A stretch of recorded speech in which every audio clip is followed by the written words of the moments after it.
All right, I think we're live. This is King Bucho, your host. Mr. BDA couldn't make it today.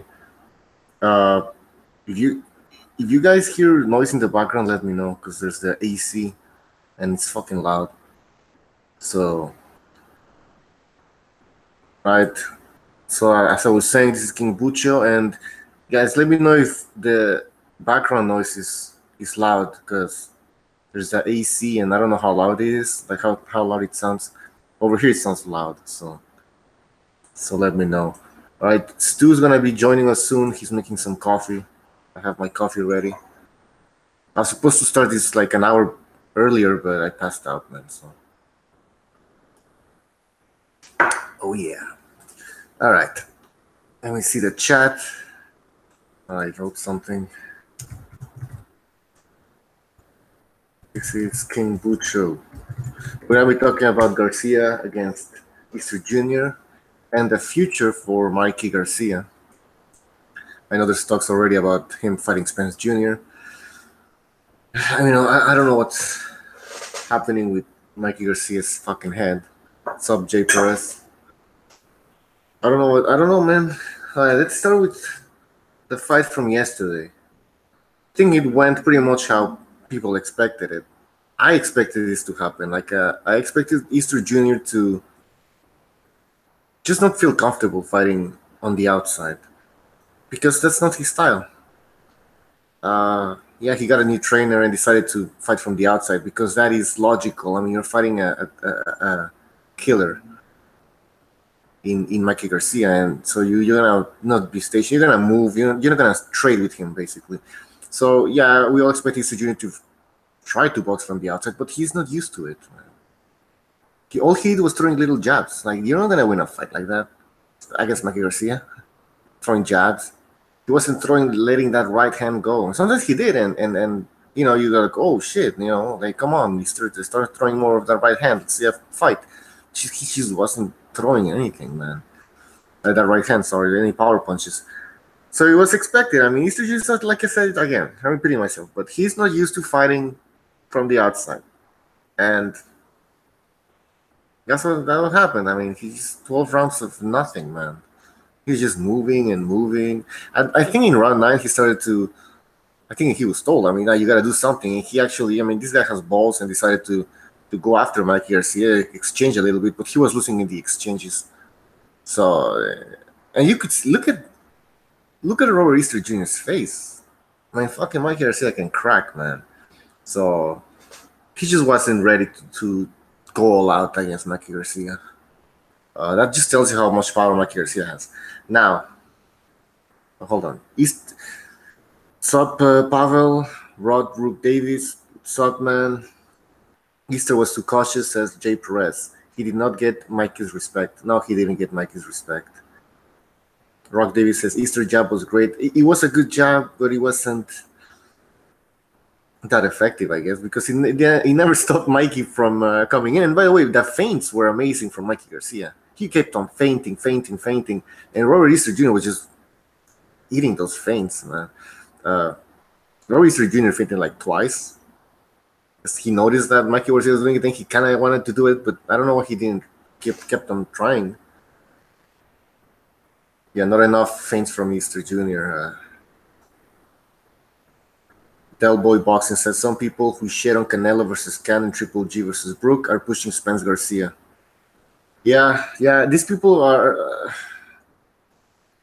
Yeah, I don't think Garcia has a shot. We're gonna get into that, but just to answer that comment you made, Del Boy, I agree with you. These people who want to see Garcia against Spence Jr. are saying, well, I mean, I don't want to see it, but since Garcia is calling out Spence, then he should fight him. Like, so what if he's calling him? That's what people were saying about Golovkin and Kell Brook. It's like, well, we don't want to see this fight, but Kell Brook's calling out Golovkin and he's willing to go up in weight, so why not allow him to do that? Oh, no, but Golovkin is the one who took the fight. You know, so it's his fault for fighting a welterweight. But now Spence wants to fight he would be fighting a welterweight, and it's not Spence's fault. I mean, it's Mikey Garcia who wanted to move up in weight, blah, blah, blah. Well, we could say the same thing they were saying about Golovkin. it's Spence Jr. who's allowing this fight to take place, because he could easily say, no, I don't want to fight a lightweight. But anyways, it's a flip-flopping. Stu, are you there? Yeah, what's happening, Bujo? Is safe? Yeah, I'm just talking about yesterday's fights. You want to talk to us about Garcia against Easter Jr., how you saw it? Well, it came on very late in the UK. I managed to catch bits of it. I was nodding off, sort of thing, in and out of sleep. So what I did catch of it, I agree with what you said. Robert Easter, very Joseph Parker-like, weren't it? It's a performance like Joseph Parker, where just wouldn't let his hands go. Very survival mode, shall we say. And Mikey doesn't know how to cut off the ring. No, so you're not impressed with Mikey Garcia? I don't think it was a great performance from him. No, do you? I think it was a good performance, an amazing performance. I don't know, like you said, because how can it's also up to the opponent. I mean, who he had in front of him? He had a guy who didn't want to throw his hand. So yeah, Robert Easter. I noticed what Robert Easter was doing. It was a lot when you know when Terence Crawford fought Postol, where he was just doing a whole lot of moving and nothing else, and that's what Easter seemed to be doing. Whenever Mikey set his feet and went to throw, Easter was out of there.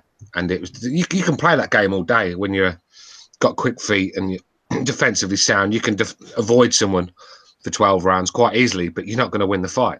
And Robert Easter, I mean, the straight jab to the body. You know, what else did he do?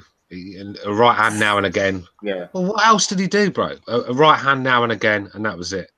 I mean, it's hard for me to break the whole fight down because there's bits I missed. But what I did catch, I think that's probably why it was sending me to sleep, because Easter was doing nothing. And I thought Mikey, I thought it wasn't one of his better performances, to be honest. I thought he was missing with a lot of his shots, cuffing a lot of them, and missing the target. I thought his cutting off the ring is definitely not one of his strongest points. I think Mikey prefers it when fighters are coming onto him. I just don't think he's a fighter that likes coming forward and letting his hands go. I just don't think, like I said, he got the job done. I saw the knockdown. That was a beautiful shot, but he wasn't doing enough of that. He wasn't doing enough of that for me.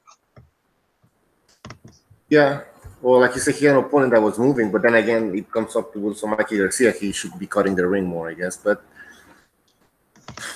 I mean, I don't think it was a bad performance. By the way, like let's put this into context now, because this was a unification fight. So, for all those people who gave Spence a lot of credit for unifying titles, are they going to give Mikey a lot of credit because he unified titles? You know what I mean? Like, I don't know. I doubt it. No, but we have to start. We have to start giving this guy some credit, because he's had 39 fights. You know, unbeaten. Four weight champ. All right, the belts. You could argue that a lot of them fights were not. Well, just say selected well. Do you know what I mean? He picked his opponents well. He never seemed to go after the top guys in the divisions. So it's a bit of an Adrien Broner sort of record when you look at a fighter going up the divisions. It's a bit similar to what he did, and so it's not fantastic opponents on the resume, but he's still a good achievement. He's still a very good fighter. I think Mikey needs someone to come on to him and start throwing shots where he can throw his counter punches. I just don't think he's not the typical Mexican style, should we say. Yeah, he likes to throw that jab a lot. He's very cerebral. I think he's struggling with his range as well. I think Easter's long arms was a problem for him. He's struggling to get in range, but he won the fight comfortably. So, you know, that's true. We're forgetting that the physicality of, Robert Easter Jr. He's a freak. He's like he would be even a tall welterweight. I think, no? Yeah, for sure. I think tall junior welterweight. I still think we saw that Mikey is at his limit with 135. I don't think the power has carried up too much. I think at 140 it'd be non-existent, but I think skills will win him fights. But I'm picking Lomachenko if them two fight at 135. Oh, absolutely, yeah, for sure. The movement, I think. Yeah, I think. Well, he's struggling to hit Easter clean. I mean, Lomachenko's a different animal, isn't he? Yeah. Now let's get into that, because it seems like they don't want to fight. I'm talking about Garcia and his camp.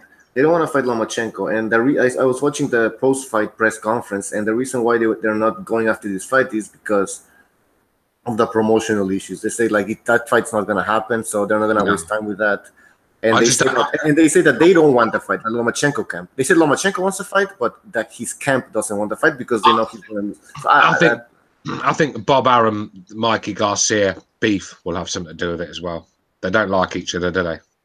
Yeah, exactly. Bob Arum cost Mikey Garcia what 2.5 years of his career. So yeah, and it looks like they already have a pay-per-view ready for November, from what I've been hearing, with Schaefer involved and Showtime. So that fight would Showtime pay-per-view. What, for Mikey? Yeah, for Mikey and Spence. So Mikey's talking. What, Mikey's going to go up and fight Spence at 147? Yeah, from what it sounds like, that fight's happening, and they already have a date and everything. Like, it's November, Showtime pay-per-view. That's a silly move for Mikey. He looked too small in there last night at 135. I mean, frame wise. I mean, Spence is a big guy, man. I just don't see. I don't see Mikey winning that. You know, usually Mike at 135, you could, if Mikey was getting schooled for 10 rounds, he'd still have a chance, one good shot. But at 147 against Spence, I don't even see him having that one-shot chance.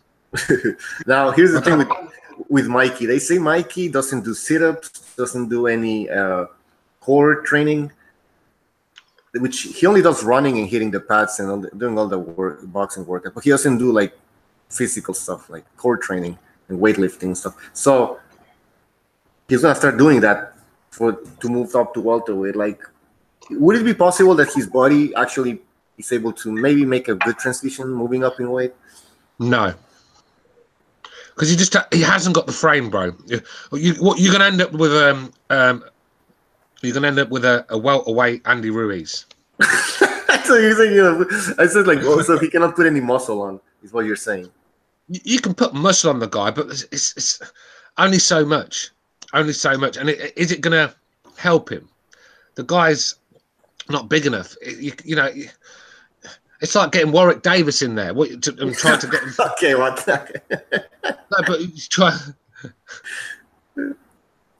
So you know, you can only grow these guys so big, and he's gonna be too lethargic, too top heavy at welterweight. You know, you've got to keep him where he's at his best. What he should have done is join that tournament. I've said it from the start. That 140 tournament would have been perfect for him. Would have made a hell of a lot of money. And if he'd have come out on top, he would have been in the top 5 pound for pound. No, he is already, but he would have established himself as a top 5 pound for pound fighter. But right now, he's in the top 10 for me, but he's not top. I don't know. I just can't see. This Spence fight doesn't make any sense to me. I think it's a bit of a one-sided fight, to be honest with you. And it's only because of size. You know what I mean? And strength. Before I introduce Pavel, I want to say something that you just said. Like, by the way, there was in the post-fight press conference was a Spanish reporter. He told Mikey, a lot of us think that you should fight Lomachenko because he's in the same weight division as you, and if you would beat Lomachenko, there's no doubt you would be considered like the number 1 pound for pound.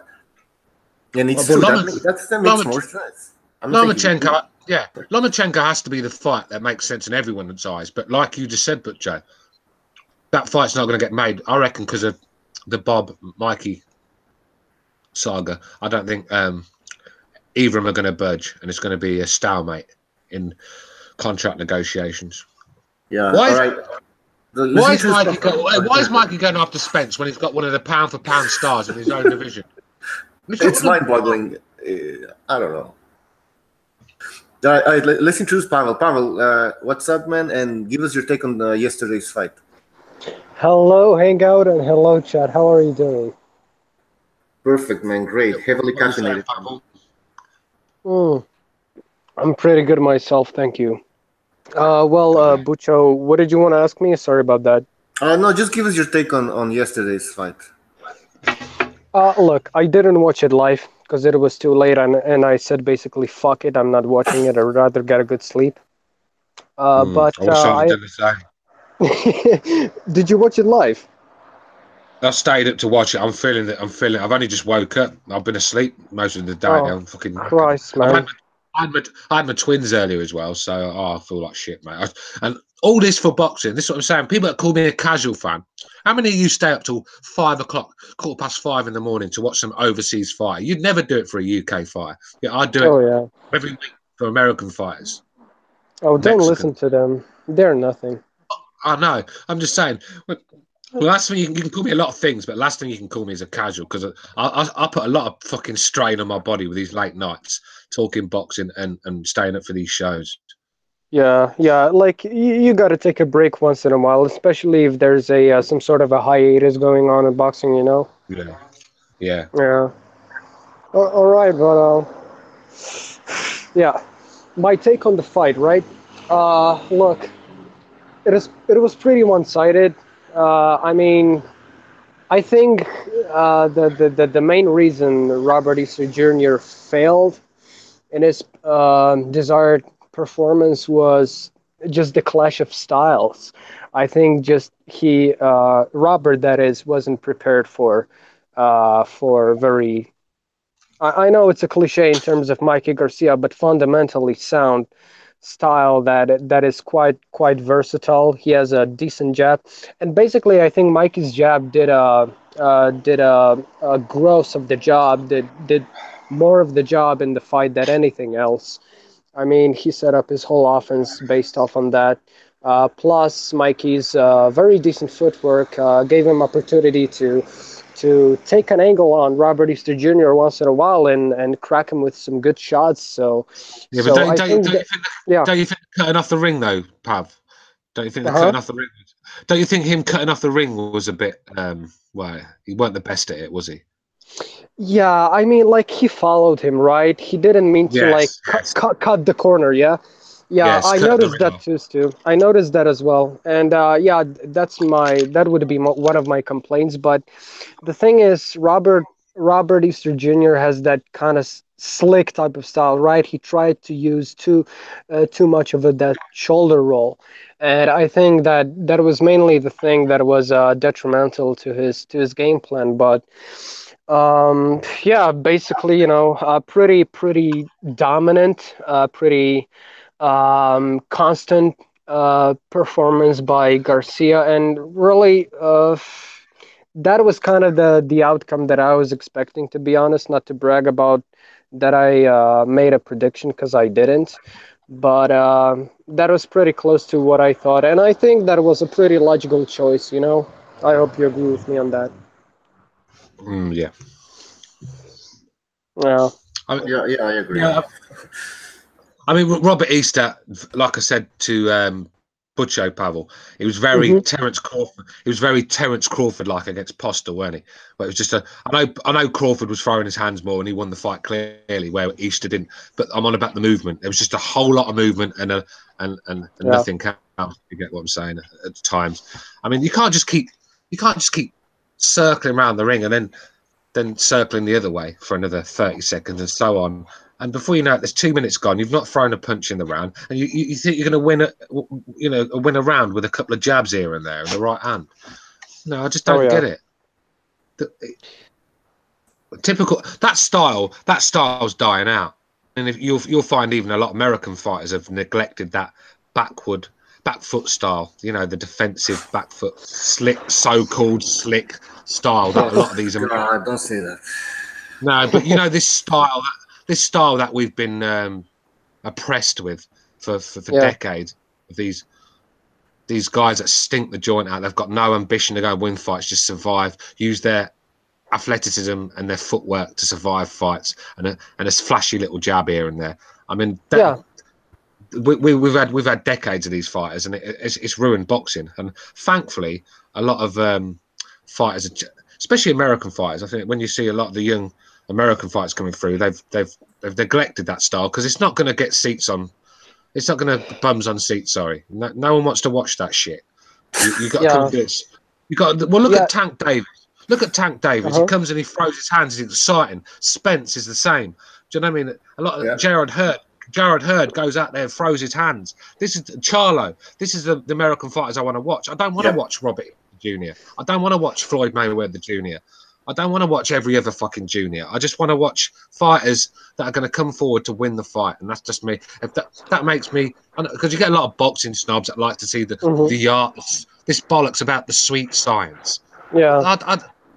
What a load of bollocks! The sweet science. No, it's not. The only science involved with that style is putting motherfuckers to sleep. The science of That's the science.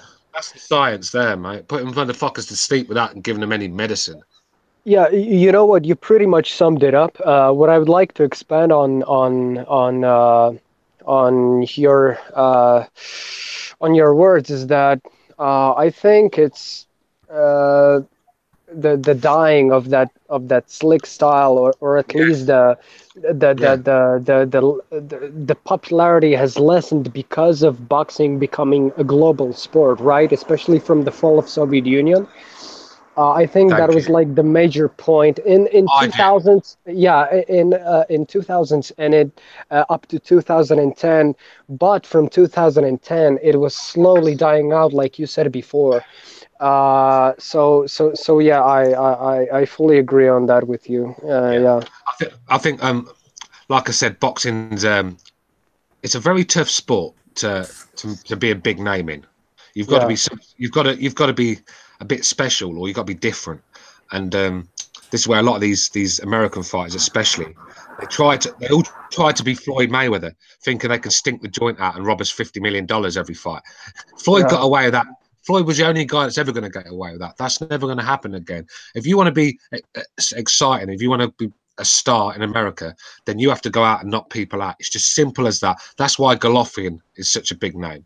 Exactly. You know, Yeah, and those simpletons, those beginner boxers, that those promising ones that come up to the pro ranks, they don't understand that Floyd was one of the first pioneers to do that stuff, and it didn't sell. It didn't sell. But the thing is, they can't do it like Floyd. They're just poor imitations, aren't they? They're like buying a fucking they're like buying an Apple Mac from China or something. Yeah,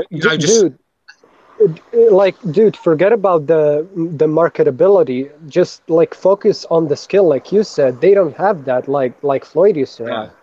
Exactly. Guys, I have to say something? Okay, you can hear me. Okay, perfect. Okay, so this guy boxing is me in the chat. He's saying that Mikey beats Loma, too big, too strong. He goes on to say that Linares is also the weakest puncher in 135, and he managed to knock down Lomachenko.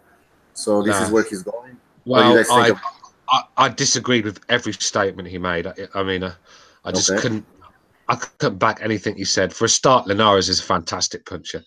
I mean, ask Kevin Mitchell if Linares can hit or not. I think his face is still deformed to this day. Do you know what I mean? Very, very. It's the accuracy and the snap behind his punches. He might be a KO puncher. He's not going to knock you out in one shot, but he throws a lot of combinations, crisp punches, and he wears you down and swells your face up. A load of bollocks. Mikey couldn't hit Robert Easter Jr. clean all night. Yeah. He did once to drop him, but I mean clean. Just couldn't catch him. And Robert Easter Jr. is not Lomachenko. I think Mikey showed. I think Mikey showed his limitations when it comes to pursuing a fight, when you're chasing a fight.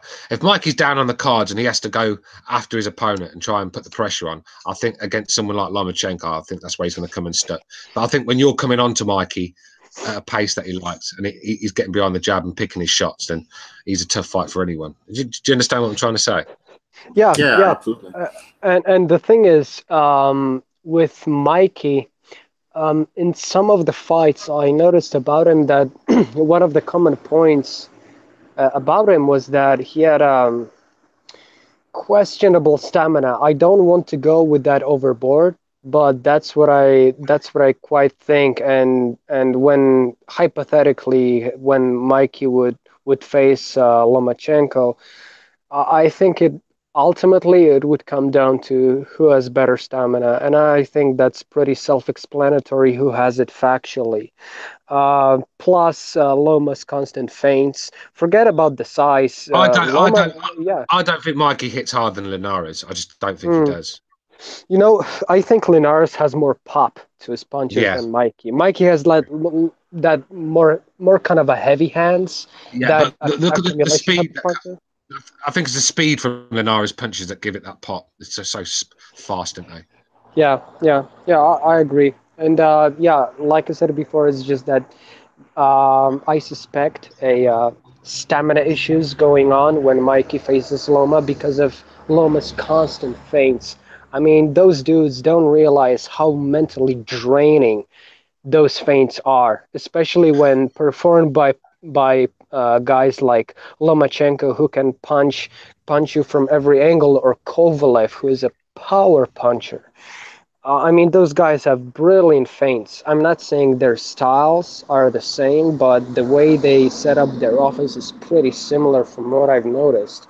And on the stamina, because boxing is very mental. I mean, you guys know about it. And when it takes a toll on you, that anticipating of a feint that you don't know where is it coming from, or is it a feint, or is it a punch? I think it's gonna take a big toll on Mikey, especially if he didn't face a guy like Lomachenko throughout his whole career. Yeah, I mean, I'm getting a bit of stick in the comment section. Obviously, low life. I mean, low plays is one of them. I mean, there's boxing comments. Boxing comments is he said that Salido schooled Lomachenko, so I'm not even going to reply to that. Yeah, whatever they say. Yeah, I mean, boxing is me. Says Mikey doesn't hit harder than Linares? Question mark. Laughing my fucking ass off. I'm out. Oh, please. Prove me right. Oh, well, see you later then. Goodbye. Do you know what I mean? Prove me right. Who's Mikey knocking out lately? He didn't even knock out fucking spaghetti legs last night. Yeah. Wow.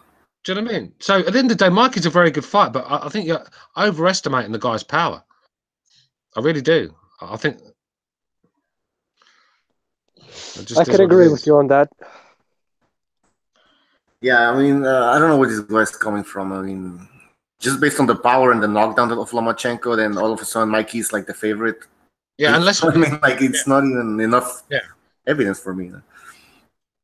And we've seen Mikey down and hurt. Yeah. Yeah, that's true, huh? By Rocky Martinez? No, not Rocky. Who was it? Was it Salido? Salido, yeah. At 126 or 130. Yeah. Anyways, but yeah, it's no. So listen, I think low place. It doesn't matter. 37 wins and 30 knockouts. Wilder's got 40 knockouts, and it depends who you're fighting. Do you know what I mean? At the end of the day, Garcia's not getting rid of the top guys. You know, he didn't get rid of Easter Junior last night, and that's at 135. He didn't get rid of Broner. I know Broner's got quite a good chin. He's a hard man to stop. I understand that, but he's not getting rid of these guys in fashion. So Yeah, you know what? Those dudes that you're talking about, I mean, the commenters in the chat section, like you said before on a BDA video, the response that you've uploaded to Low Place, I think that those guys, they may seem to be knowledgeable, but they operate in a very binary black and white system, meaning that when Loma gets knocked down, is the same as being Mikey hurt by Salido. You know what I mean. Even though yeah. Loma wasn't hurt, he was just like caught with the perfect counter. I'll tell you what, Garcia v Linares is a very good fight. I mean, I've seen some of the guys in the chat want to see it as well. That is a fight I would love to see next. Trust me, Yeah. Linares is a lot better fighter than a lot of people are giving him credit for. All right, before we continue, let's abstract. What's up, man? And give us your take on yesterday's fight. Yeah, evening, guys. You all right? Yeah. Yeah, we sound, bro. Yeah. What's up, man? Cool, man. Cool. Yeah. Thanks for letting me come on. Yeah. What the Garcia Easter Junior fight? I thought it was a pretty decent fight. I've only just got home, so that's why I'm jumping on now. I mean, like, I don't know. Garcia done all right, but I mean, like, I don't know. He seemed to. I mean, do you guys think Easter's particularly slick? I mean, like, he can move a little bit, but listen. He seemed to struggle to like really catch him clean. Yeah, for he did. me. Yeah, I said that. I don't think he's slick. I think he's very. I think he's got good footwork, and he understands how to survive. There's a difference between being slick, because you can be slick and having an offense like Lomachenko. He's slick, but with an offense, where this guy just hasn't got no offense at all. It's very good defensive survival skills, and that for me is not boxing. Yeah, And I mean, the thing about Mikey's power as well is like people. I agree. Is it Pavel like said? People think in a very sort of like linear, sort of black and white way. Yeah. I think the way a lot of people seem to look at things as well is they get their opinions from BoxRec, and Yeah. I'm sorry, but there's more to boxing than BoxRec and like stats and stuff. You have to like know what you're looking at and take more into consideration than that. Like a guy can have loads and loads of KOs, but if you actually analyze somebody like Wilder's record, I mean, Wilder was fighting guys that had been knocked out at light heavyweight and cruiserweight. Those are a big chunk of those heavyweights. Now, Wilder's power is real, but like, you know, there are other examples like that. So you can't just really just look at somebody's record. For me, Garcia's power has not looked like it's carried up. They've deliberately kept Easter Jr. away from punchers. He hasn't fought a legit puncher yet. When a fighter's team keep him away from real punchers, that's usually some sort of indicator that. I mean, I'm not saying it's necessarily the case with Easter, but that, you know, he can't handle big sort of power at that weight class. Now, Mikey was a puncher at 130 and 135, like, you know, 126. He was a big puncher down there, huge puncher. I do not think he's a big puncher at 140, not at all. Yeah. Yeah. And what the other thing I want to say is what I saw last night, because we I don't know if anybody's familiar with the Boxing Gossip podcast. I was on that podcast, you know, since the start of it, as it goes, and we used to talk about this quite a lot, like the Garcia, the potential Garcia Lomachenko. I'm not sure, like Mikey had. I mean, like I think Mikey probably would be able to knock him out if he landed clean on him at, you know, at 130 or 135, certainly. Based on what I saw last night, I'm not sure he hits Lomachenko clean, because even though like Linares caught him, like he just like came straight in, but A, he wasn't hurt, and B, what you see if you actually watch Lomachenko and analyze what he does in the ring is the few mistakes he does make, he doesn't make them often. If he makes them once, you generally don't see him keep making them. He's got that sort of like cerebral computer type fucking brain. So exactly. I don't think he'd do that again, you know? Yeah. I think with Linares, I think the speed of the punches was shocking Lomachenko. I think Linares, when he was throwing his hands in there, was actually quicker than Lomachenko when he was throwing his. I mean, and they had some venom on. You could hear the punches from the fucking TV. So he throws nice shots, very, very quick and accurate. Yeah, I mean, look, since Mikey doesn't throw shots with that. He might hit as hard as Linares, but he doesn't throw with the sort of venom and the speed that Linares throws his. I mean, I think he probably hits as hard pound for pound, but I'm not sure he hits as hard at 140. I'm really not. I mean, the thing is, like, a lot of people have kind of like trashed Linares since you know. I mean, you expect it from the LDBC, but like, you know, he loses to Lomachenko, loses his title, and Lomachenko comes up and takes his strap. It's not to do. It's not to do like he weren't all that. Suddenly he weren't all that. Pardon? It's not nothing to do with Linares. It's just it's to get at Lomachenko to make his win look less credible. That's all it is. They didn't. Half of them didn't even know fucking Linares words. I shouldn't think. The fact is, they've heard a soundbite off 78 Sports TV. Or we must be a bum. You must be. Yeah, and then they just regurgitate. Well, look, you know, for me, I'm somebody that's been watching boxing a long time. I boxed for a number of years.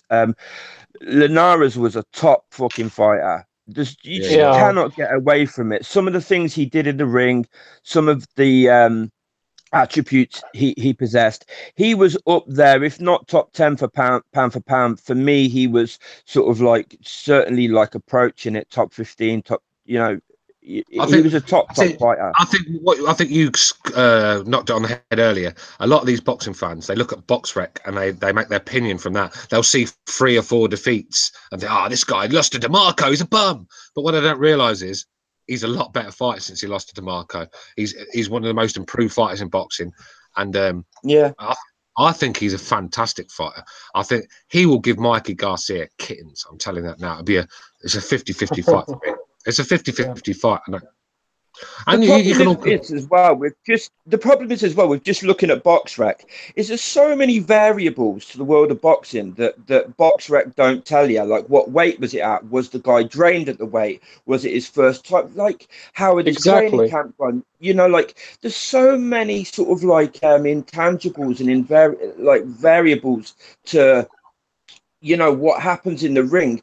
You just simply can't reduce it down to like numbers on a page or whatever. It's kind of like, it's pretty I don't know, it's pretty immature thinking, childish thinking for me. I mean, I just want to respond to Low Place's comment. He's put Linares has had a close fight with Crawler and Campbell. For a start, I watched that Crawler fight. There was nothing close about that fight. No, Connor got systematically broke down and beat up. I don't know what this is the same guy that says Breedis is a bum.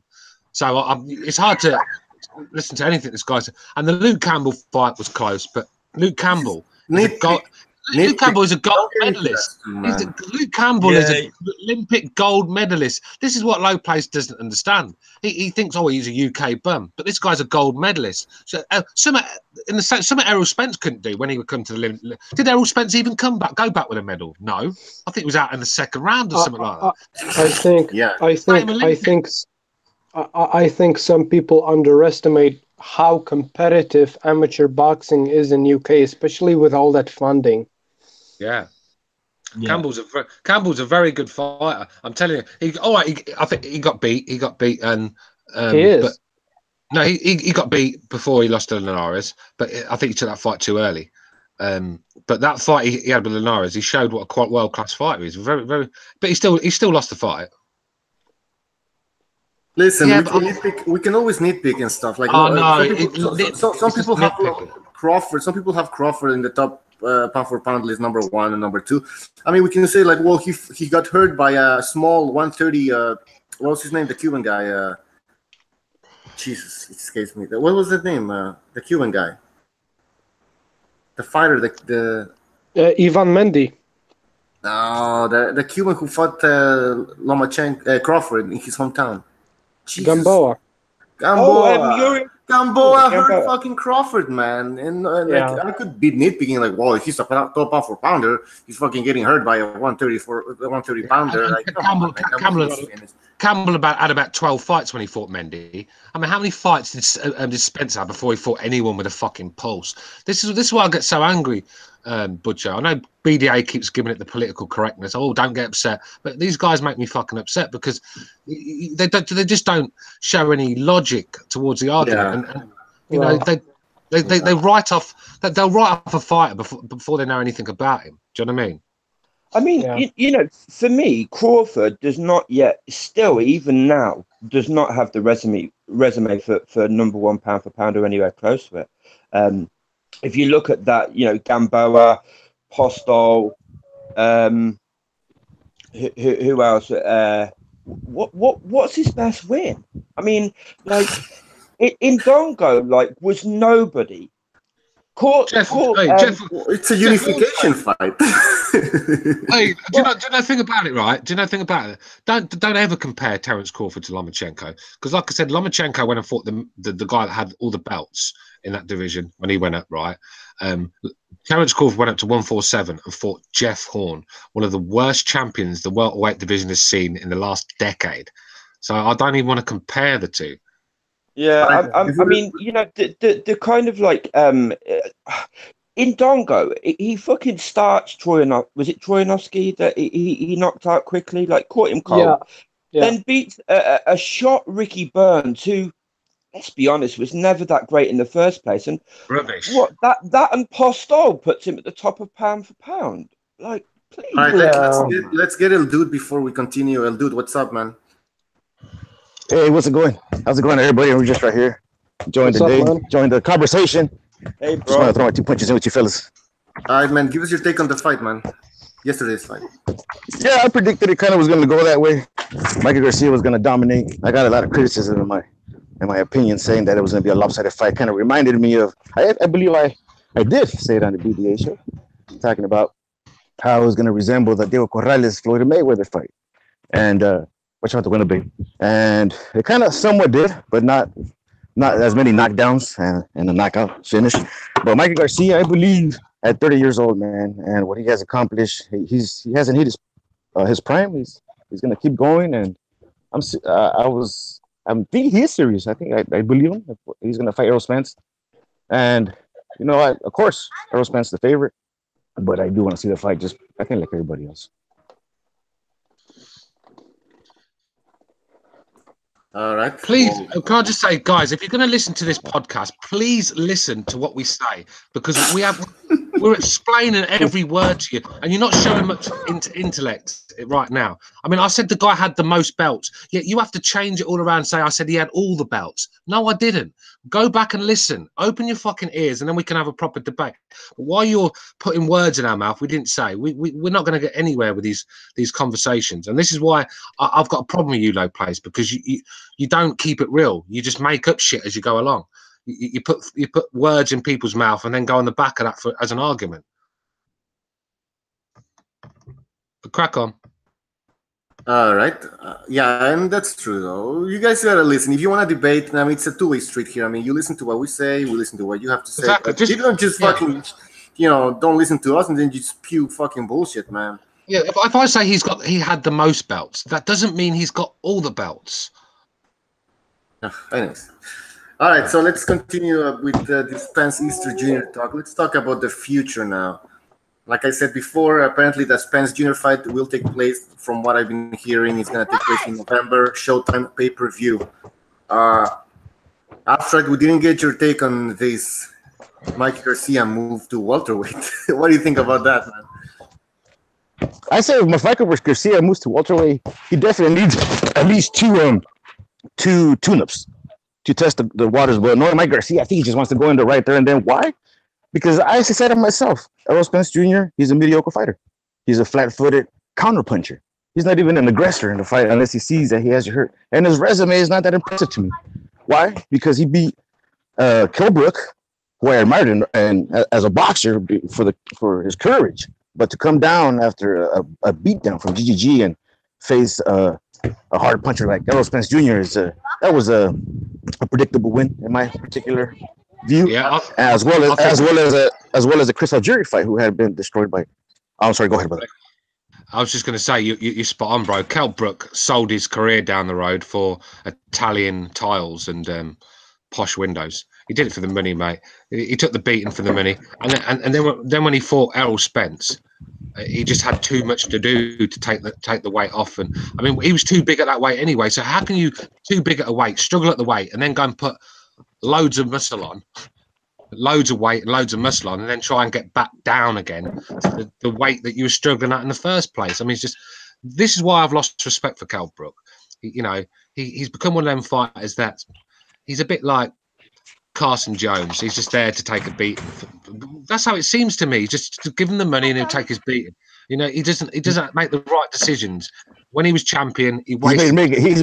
He's making the decision. He made the decisions that Mikey Garcia is in that particular same decision path making of trying to climb up the ranks and face the best. But it has happened. Look at Roberto Duran when he faced Iran Barkley. I mean, that was a big challenge. And yeah, but Kell Brook had no business fighting Golovkin. He had no business. He had monsters in his own. He had monsters in his own division. He should have took the Errol Spence fight when he fought Golovkin. That's when he should have fought Spence. I don't know why the people around Kell Brook weren't sort of like. I mean, we don't know that they weren't, but like the worst fucking move he ever made was fighting GGG. It's just ridiculous. But you know why? You know why I don't blame him? Because most of the boxers are hungry. They want that money. They want that big payday, and they want to have their secure interests, you know, for not only for themselves but for their family in the long run. So I truly do believe that he went try to cash in, Kell Brook, and make that money. And now that he made it, now he could focus on his career without focusing in on not having food on the table. The problem is you want to make that money and you want to provide for your family and whatnot. But like, if you look at the injuries he got, like he could have lost his sight there. Like it's all right, you know, providing for your family, but it'd be nice to see him as well. You know, like you know, taking a fight against a puncher like Golovkin at so many weights above, just the potential for real harm, real long-term harm was too high. I agree with fighters taking risks, and I love when fighters have balls. On Mikey Garcia, can I just say, like, just to give another sort of like perspective, I kind of suspect that because he did it with Cotto, he said he wanted to fight Cotto, and then that fell through. I suspect he probably actually doesn't really want to fight Errol Spence, and this is kind of like hype. It's way for everyone. God, Mikey, and he got balls, man. Mikey fucking fights everyone, blah blah blah. He never actually, you know, fought Cotto, and I think if he did move up and tried to fight Errol Spence, it's just he hasn't got the power to get any respect off of Errol Spence and keep him off him. If he hasn't got the power to sort of like knock out Broner or Easter Jr., how the hell is he gonna go up there and get the respect of a natural middleweight? Because like Spence is like 154, 160 fighter. Like if he, you know, I just don't see it. Yeah, I agree. I just want to clarify. I'm not knocking Kell Brook for stepping up, taking big challenges, because we asked this from fighters, but I think he just had to use his brain a little bit there. He was a top welterweight, a very good fighter, and he's just lost that spark because he's took two beatings that he didn't. The second beating could have been avoided. That was a weight drained Kell Brook in there, and he took a beating. Yes, sir. That's my whole point. Why I don't really acknowledge or hold the Kell Brook win for Errol Spence Jr. as a legitimate win because of the fact that he was coming down. I do respect the fact that he went up and fought GGG, wanted that particular challenge, but I believe that Kell Brook was more forced into the Kell Brook fight because they were welterweight champions at the time, and he had. To be honest, I tell you what it was, bro. Kell Brook got $250,000 to fight Sean Porter in America. I think he made nearly $4.5 million to fight Golovkin. So. I mean, I've got to be honest. I do blame him for that. I mean, like, I know we want fighters to take challenges and move up and you know, take people on and stuff, but surely like moving up to 154 and taking on Lara or somebody like that would have been like, that's like taking on a challenge. Moving up to 160 and fighting an absolute fucking killer that went on a, like, was it 20 odd knockout streak and stuff. I mean, like, that's just like, that's greed for me. Yeah, but two divisions. He ruined his career by doing it. Let me get in a word. Let me say something. Sorry, Steve. This is what Nordic Warrior in the chat says. Mikey has solid fundamentals. Could give him an advantage against a sloppy Spence Jr. And so that's what I'm going. Like, maybe do you guys think Mikey Garcia sees something in Spence Jr. that we're not? Maybe he sees him like as a. Go ahead. I tell you what, Mikey Garcia sees: a Showtime pay-per-view fight. That's what he sees. It's all about the money.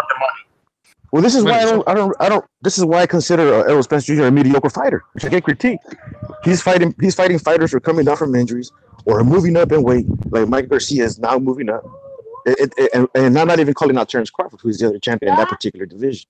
And don't tell me that Terrence Crawford cannot make as much money as Mikey Garcia fighting Errol Spence Jr. in a fight. It's not going to be a pay-per-view fight, not in my opinion. I think it's going to be either on Showtime or. I think Mikey Spence is a guaranteed pay-per-view fight, guaranteed on Showtime. That's what apparently Richard Schaefer's already talking about pay-per-views. He's like, I'm very good with pay-per-views. I am great with pay-per-views. This is going to be a pay-per-view fight. So it looks like it will be a pay-per-view fight. No, but I believe a Terrence Crawford versus Mikey Garcia would be just as profitable. You think so? But why isn't Errol Spence? No, Terrence Crawford versus Mikey? I think so. I just think, bro. I just don't think Mikey wants to deal with Bob Arum. I really don't. This guy, Bob's cost. That's a fact. Bob's cost him 2.5 years of his career. His peak of his career as well, where he's not made any sort of money. No wonder he's talking about being a copper. He was bringing no money in. Do you know what I mean? So Bob's caused that. Bob let him rot, really, and he probably don't see the point of making Bob more money. So that's probably why he's staying away from Lomachenko. That's my point, because that's the fight for him. It's the right weight division. You can unify the titles. That could be a pay-per-view fight as well for me. That's a massive fight, but he doesn't want it. He wants to fight a monster in 2 weights above him. No, I agree on that. But I agree on that. But what I don't agree on, to stay on the topic, was on Mikey Garcia facing Lomachenko. And I mentioned the Salido problems, and you kind of came down hard on my boxing comments. And but go ahead, brother. Are you boxing comments in the chat? Yeah, yes I am. Oh, sorry, bro. I didn't know that was you, man. Sorry. No, don't worry, bro. No apologies. It's a boxing talk. It's bar talk out here, man. Yeah, but like I said, I can't remember what you said, but I just didn't agree with it at the time, mate. And that's what I'm about. If I don't agree with it, I'll tell you. No, of course we don't agree with everything we say. But basically, what I was saying is that if Mikey Garcia gave Salido problems, who gave Lomachenko problems. Yeah, but you said Salido schooled Lomachenko, but that wasn't a schooling, bro. Come on. I think it was because if you look at that particular fight, it was Lomachenko who pushing the head down on Salido every time he engaged to the body, and we all know, everybody knows that Salido. I think Lomachenko.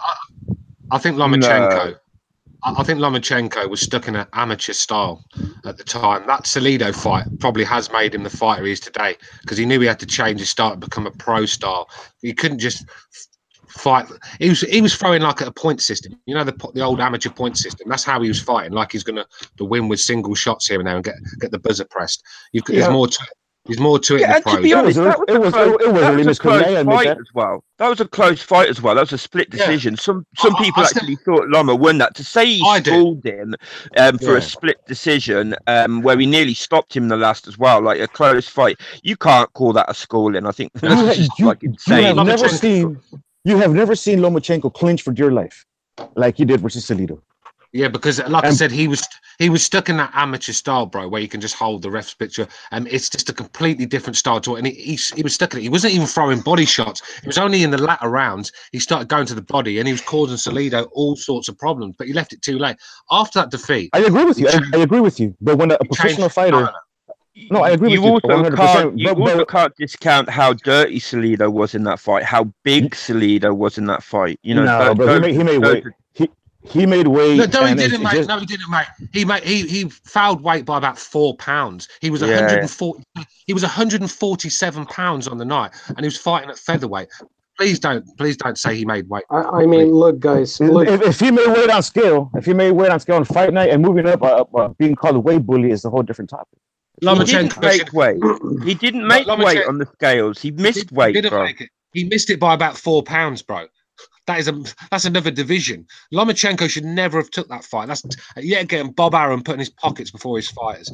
Bob Arum should not. He should have said, "No, fuck it," because there's no way Salido's going to lose. I think Bob Arum. You can't. Regardless of, go ahead, brother. Go ahead. No, but you still can't deny the fact that it was Lomachenko who started fouling first by pushing the head down and clinching, which are 2 fouls in boxing. You guys want to go back to the Crawford fight? The Garcia against Spence Jr. Let's get back into that, because now we're straying away. We're going to Lomachenko again, which is another topic. What about Pacquiao? Yeah. What about Pacquiao, though? Like, is that a good fight? I think Pacquiao would have schooled the Salido back then, the Lomachenko back then, the Errol Spence today, the Robert Easter today, even the Lomachenko today. I think Manny Pacquiao, he's a solid 147 fighter right now. I think so. This current is it an option? Mikey Garcia says that he's not interested in Manny Pacquiao because he's not the best fight out there. He says he wants the best fight out there, and that's Spence Jr. So he doesn't want to fight Pacquiao, but I don't know. At 147, Manny Pacquiao at 147. At 147, Manny Pacquiao is a solid fighter, but the biggest threat is Errol Spence Jr. Guys, I'm gonna go for a smoke, so you guys keep going. Guys, Yeah. who bring the more money than Manny Pacquiao in the welterweight division? Who? Guaranteed money. Who? Nobody, unless Floyd comes back. Exactly. So why does Mikey says that? Oh, I want to fight the best. I want to fight the best welterweight, guys. I want to fight the best welterweight. But if Pacquiao is so over the hill and is so bad compared to his prime, then why Mikey doesn't want to fight him? No, He's let's not be going after the real. money. Like, Yeah, because He's not he, going come after the on. money. He's going after the threat. He's going after the Nah, threat. come on. He's not. Listen, let's be real, right? A Pacquiao win would be great for any fighter's legacy. The money would be great. Yeah. The reason why he doesn't want to fight him, let's have it right, is because man, he's way too quick. He's got power and like could quite easily ice him. That's even now. I think Look, Mikey I, could I quite believe so. easily ice him. I believe so. Look, I agree 100%, which is why I say Errol Spence Jr. is a mediocre fighter. Pac is a solid fighter, and he will beat an Errol Spence Jr. today, which is why Man, I he's don't going think after he an wants to fight easier fight. Spence. I don't Manny think he It's Pacquiao, an even easier wants fight. to fight Spence. Manny And you know Pacquiao what? is just far too much for Mikey Garcia. Just got far too much for him. Yes, I believe so. Right now, it'll be a harder challenge, way harder challenge to face Manny Pacquiao than it would be a flat-footed counterpuncher as Errol Spence Jr. Yeah, but look, the thing is, guys. like, I just don't think that power at 147 that Mikey.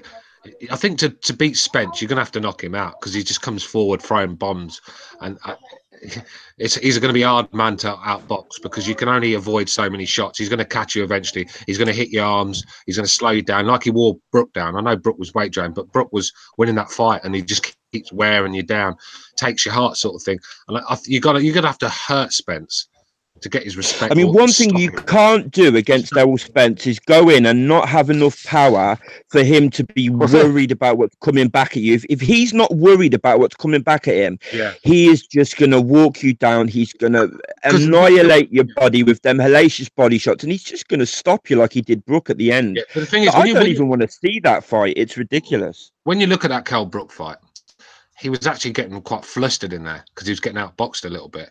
And Yeah, he was. He was getting flustered and he was getting lost for ideas. But with Spence, he's just going to keep doing the same thing, and he's constantly hitting you. He's coming at you. He's not giving you space to take breathers, and he's a hard man to fight. And them shots are hurting, so it's going to take its toll eventually. And I think he just sticks to the game plan. Keeps, like I say, he throws nice shots as well. He's not just a brawler, is he? He throws beautiful shots to go with it. But I think you're going to have to knock this guy out. I don't think you can. I think he's going to be a hard man to beat on points. I mean, I Spence think has a horrible defense. He has a horrible defense. If you look every time he exchanges, he opens up. I mean, I think the Kell Brook before the Triple G fight would have probably beaten Errol Spence. I think that, you see, at the end of that Brook fight, when because he injured the top of his, it was the other eye, I know, but it's all part of the same structure, that sort of like orbital bone and that. I think in his mind he was thinking, I think he was psychologically affected by the damage he took in the Triple G fight, and he was just thinking, fucking hell, I'm getting the same thing happening again. And I think he kind of like, he pretty much quit, to be fair. This is why I said it's the biggest mistake of his career, because all right, he got big money for that fight, but when a fighter that's a world champion that's stopping most people he fights, that's unbeaten, you get confidence and an aura about you, and you lose it once you get knocked out like that, badly beaten out. You lose that. But you know why? But you know why I believe it's a perfect chance. Welterweight as well, in the welterweight division. Hang on a second. But it's the perfect time. It's the perfect time to face Errol Spence Jr. Why? Because his resume is mediocre. He's faced a broken down Kell Brook, a broken down Errol Spence Jr. Everybody else has been pretty much tomato cans. And Ocampo schooled him in the first round, and he won by a low blow. I mean, this is the perfect time. My point was, I think what Abstract was saying, I think he lost a lot of confidence with the beating by Golovkin, and I think you'd be surprised what a defeat does to a fight. Look what a defeat did to Adrien Broner. Never been the same guy since. Never. It hasn't looked like being the same guy. So a defeat can just, a lot of fighters, that zero means a lot to them, and it's a pride thing. And once you get beat up badly like that, well, he did, didn't he? He got his face caved in and all sorts. So it's, that's what I think. To add to your comment about Adrien Broner, man, Adrien Broner is making a comeback at 140, and there's nobody at 140 right now that I think can beat Adrien Broner. So watch out for Adrien Broner at 140. Yeah. I think Adrien Broner, I think that's his best division, 140. He's not a welterweight, not big enough. I think 140 is the division for him, but he's going to have to start letting his hands go. It doesn't matter what fucking weight you put him in. If he's not throwing punches, he's not going to win, bro. Josh Taylor would beat him, I think. I think Josh Taylor would beat him. I was just thinking Taylor. I think Taylor would be a good fight, but Broner's he's still a talented guy. I think if he can get it right on the night, he could be dangerous still. But the problem is he goes to sleep most of the time, doesn't he? He's just lackluster, doesn't throw any punches.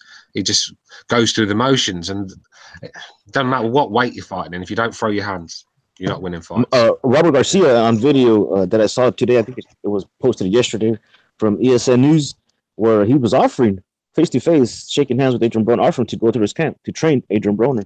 But Adrien Broner was not accepting there. But he was very insistent. He's like, come to my, if you can't beat him, join him. You know what I mean? I'll train you. Come to my gym anytime. Interesting. You know?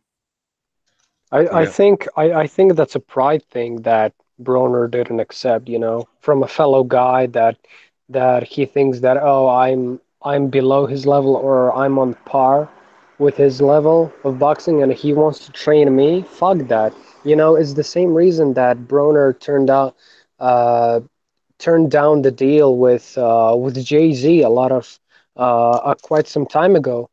You know, like a couple of $1 million for a few fights when he was signed under Floyd Mayweather and he was on a good terms with him. I think that's just a pride thing with Broner. Yeah. What do you guys think about Adrien Broner as a promoter? Yeah, right. I mean, fucking hell. Yeah. I think I'd rather have Kelly Maloney fucking promoting me.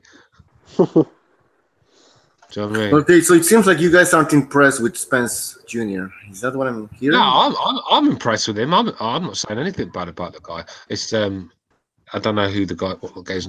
The Mexican guy, the ElDude. That's his name. Yeah, he's the one that is not too impressed. Well, I mean, he kind of has a point, man. I mean, his best win is Kell Brook, and that's shady as fuck. You know, because again, Kell Brook was coming down in weight, fucking broken orbital bone. And then after that, he fights Peterson and Algieri. I mean, I don't know. Why don't any of these American fighters stepping up for these tournaments? Don't they have it in their fucking nutsacks or something? Well, here's the thing. Good point, Stu. Very good point. Because a lot of people, this is what they do with Golovkin. Oh, nobody wants to fight him. Oh, he should move up in weight.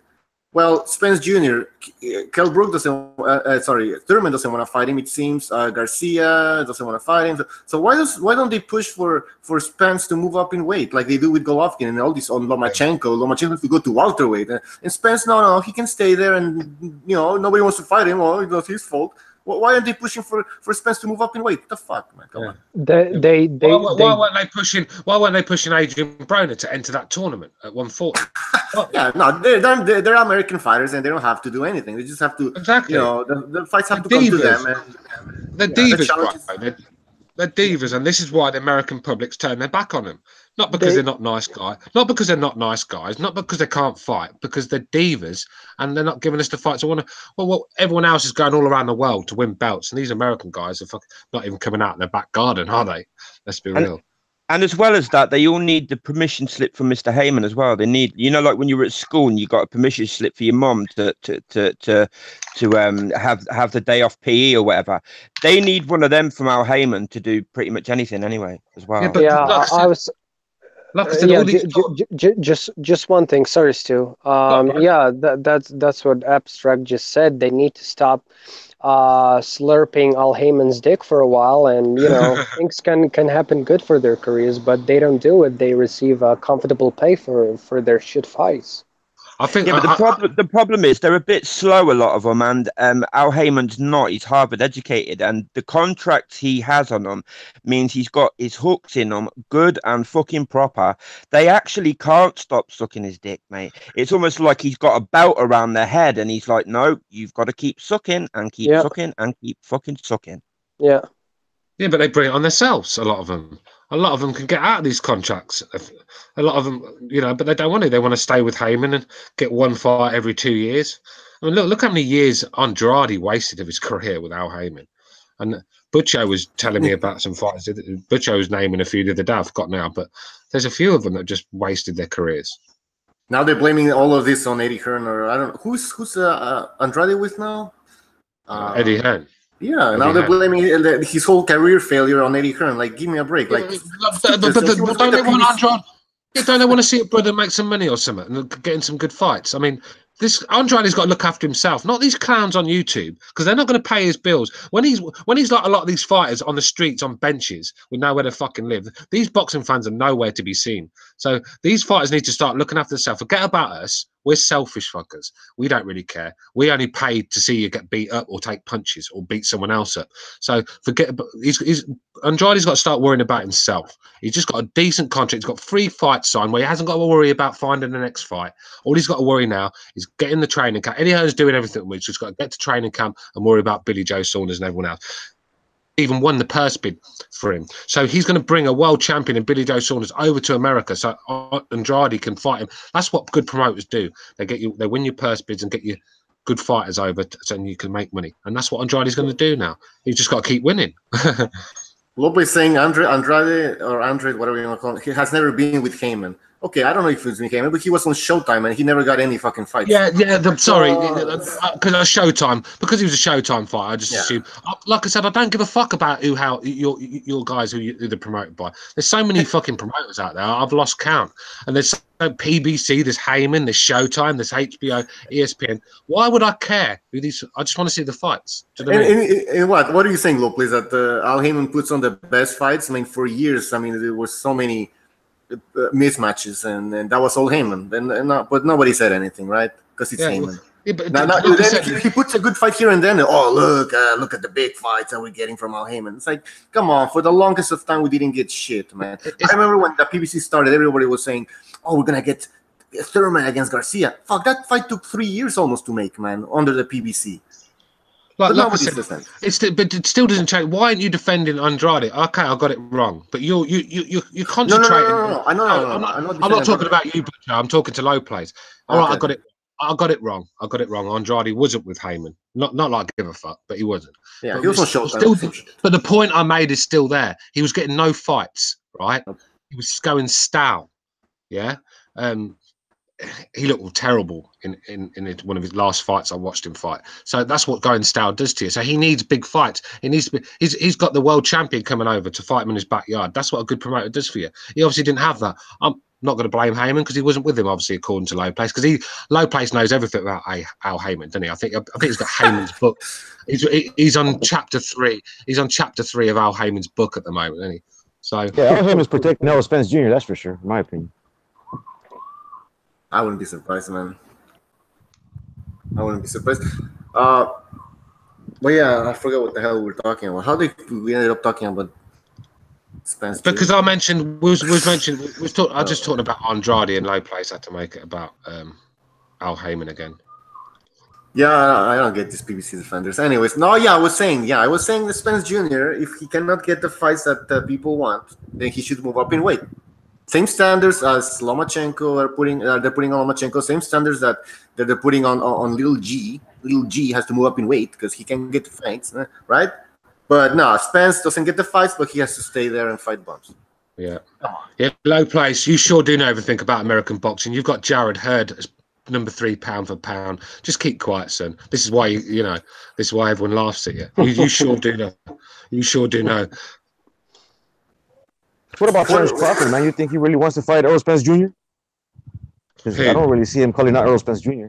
being that vocal. I heard him calling him out, but not as vocal. I don't think Errol Spence Jr. nor Terence Crawford want to face each other. Spence and Crawford won't fight. That fight won't happen for years. Yeah, I don't think they want to fight. I don't see them trying to even mention each other's name. Porter's next for Spence. That's if he gets through Garcia. That's going to be a great fight, in my opinion. That's a 50-50 fight. I think Garcia has the power to give trouble to Porter, but Porter definitely has the speed, man, and the angles, which is going to be very interesting.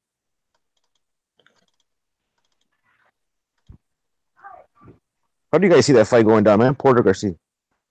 I'm going to go for Porter. I'm just on work rate. You mean Mikey Garcia or Danny? Danny. Danny. Oh my God! I think Porter's style would be awkward enough to to give him problems, really, and possibly score an EUD, which I can see that. Yeah, I think Danny Garcia just doesn't throw enough punches to beat Sean Porter for me. Yeah. Sean Porter, you've got to be a real slick fighter, a good counter puncher with a good right hand to catch him as he's coming in, or you've got to be you've got to match him for what he does. You've got to be busy, and I just don't think Danny Garcia is just going to be waiting and waiting. It's hard to counter punch Sean Porter clean because he comes in really low. He flies in with his fucking head, and once he gets inside, he's manhandling you, mauling you, and elbowing you in the face and just roughing you up. And he's just a horrible star for anyone. And Danny, but I think I'm sorry. Go ahead, brother. No, go on, bro. No, sorry, brother. I thought you were doing it. Go ahead.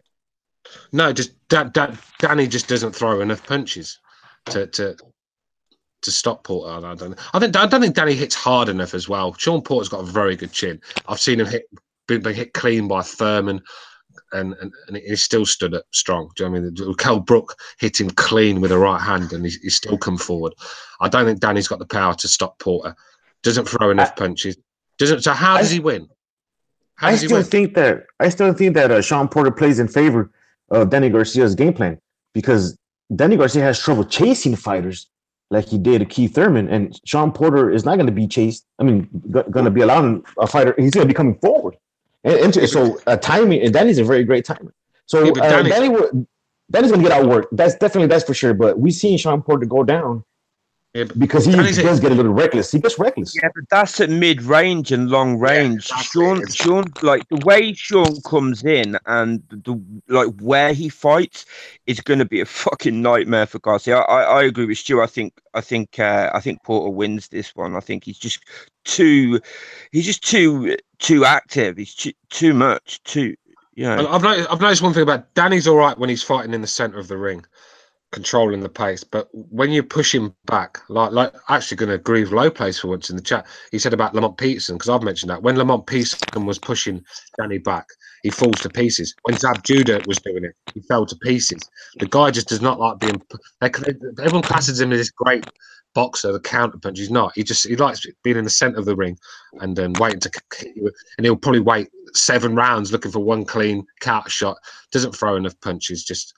Never been a great fan of Danny Garcia. I mean, I've watched a lot of his fights, and the referee is going to take a big part in this particular fight because if you allow Sean Porter to do that particular football rushing in, rugby style kind of, when he comes in with the shoulder, tries to come up on you and stuff like that. That some referees don't allow that. They don't allow that kind. They call it pushing. They call it using their shoulder, but it depends on who the referee is.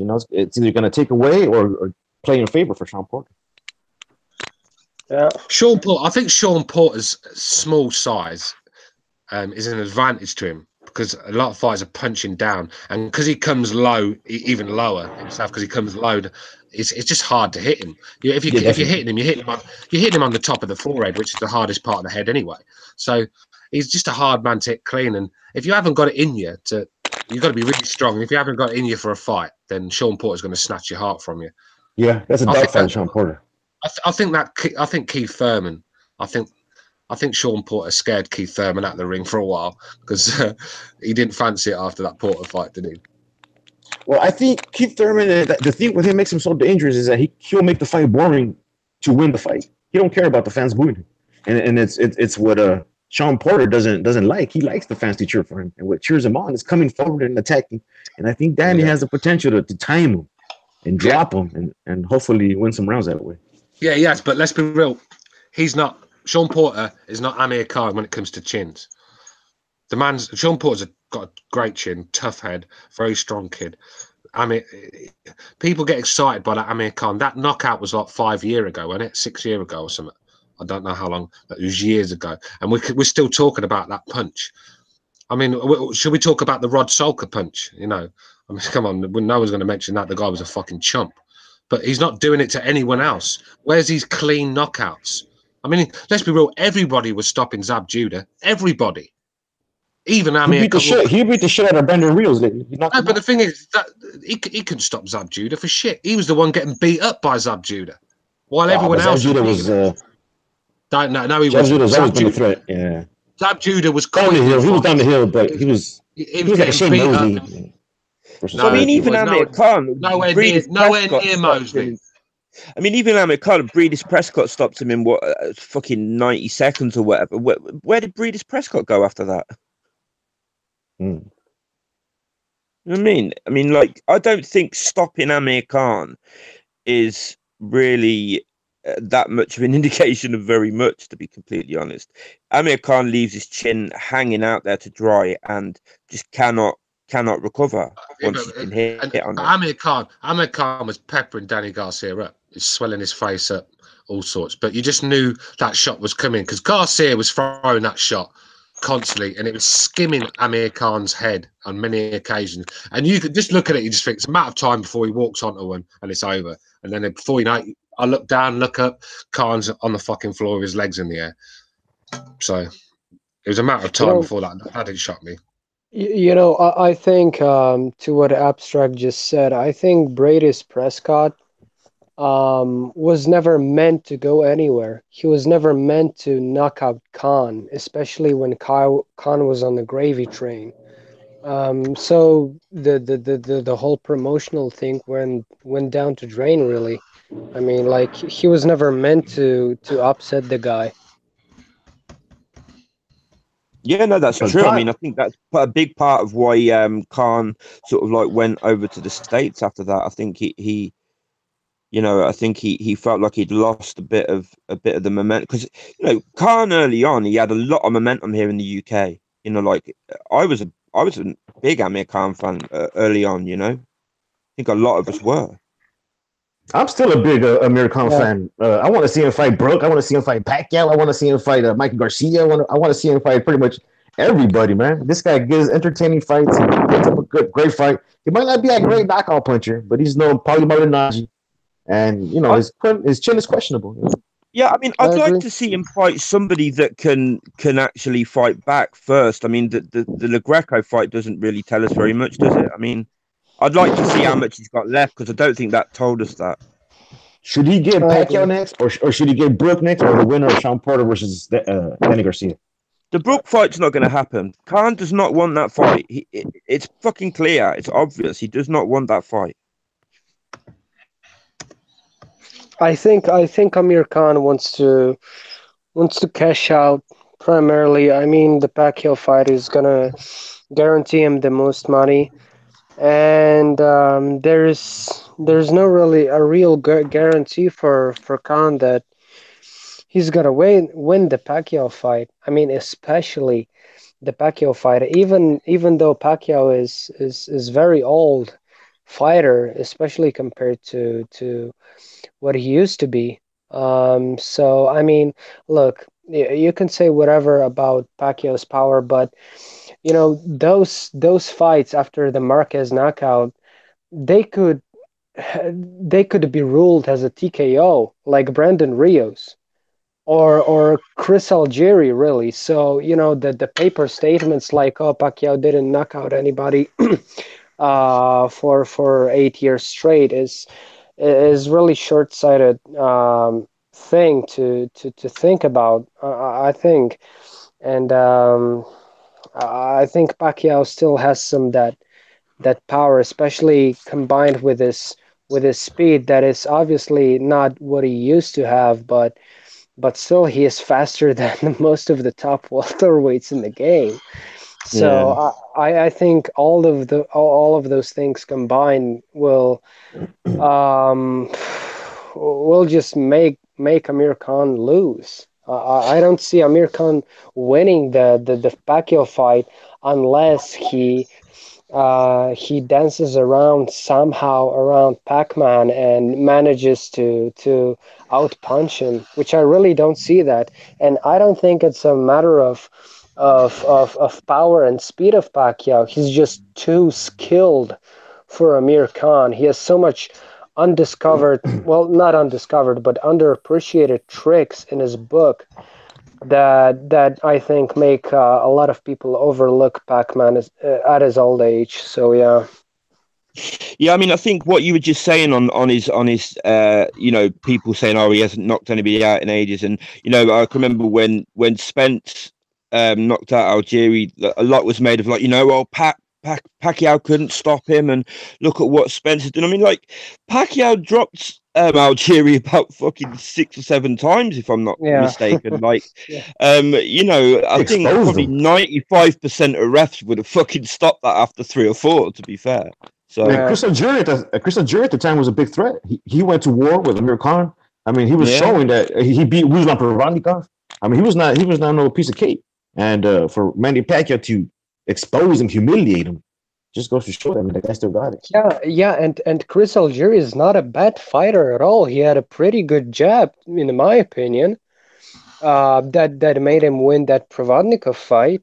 And just because he lost to Amir Khan, listen, even though Amir Khan's got a shit to your chin, I still think he's a very good boxer, but still not on a Pacquiao's level. That's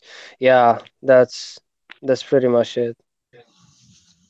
Pacquiao versus Sean Porter would be an interesting fight. From that Pacquiao Algieri fight, my last memory was does anybody remember when the commentator, I think it might have been Max Kellerman, was talking to Algieri's manager, and he's like, yeah, I'm gonna let him out. I'm gonna let him out the cage now. He lifted very well, and then the next thing, like Pacquiao dropped him again. Yeah. He's like fucking all over the shop. The funny thing is, though, when he let him out the cage, it was like a canary coming out of the cage. Right?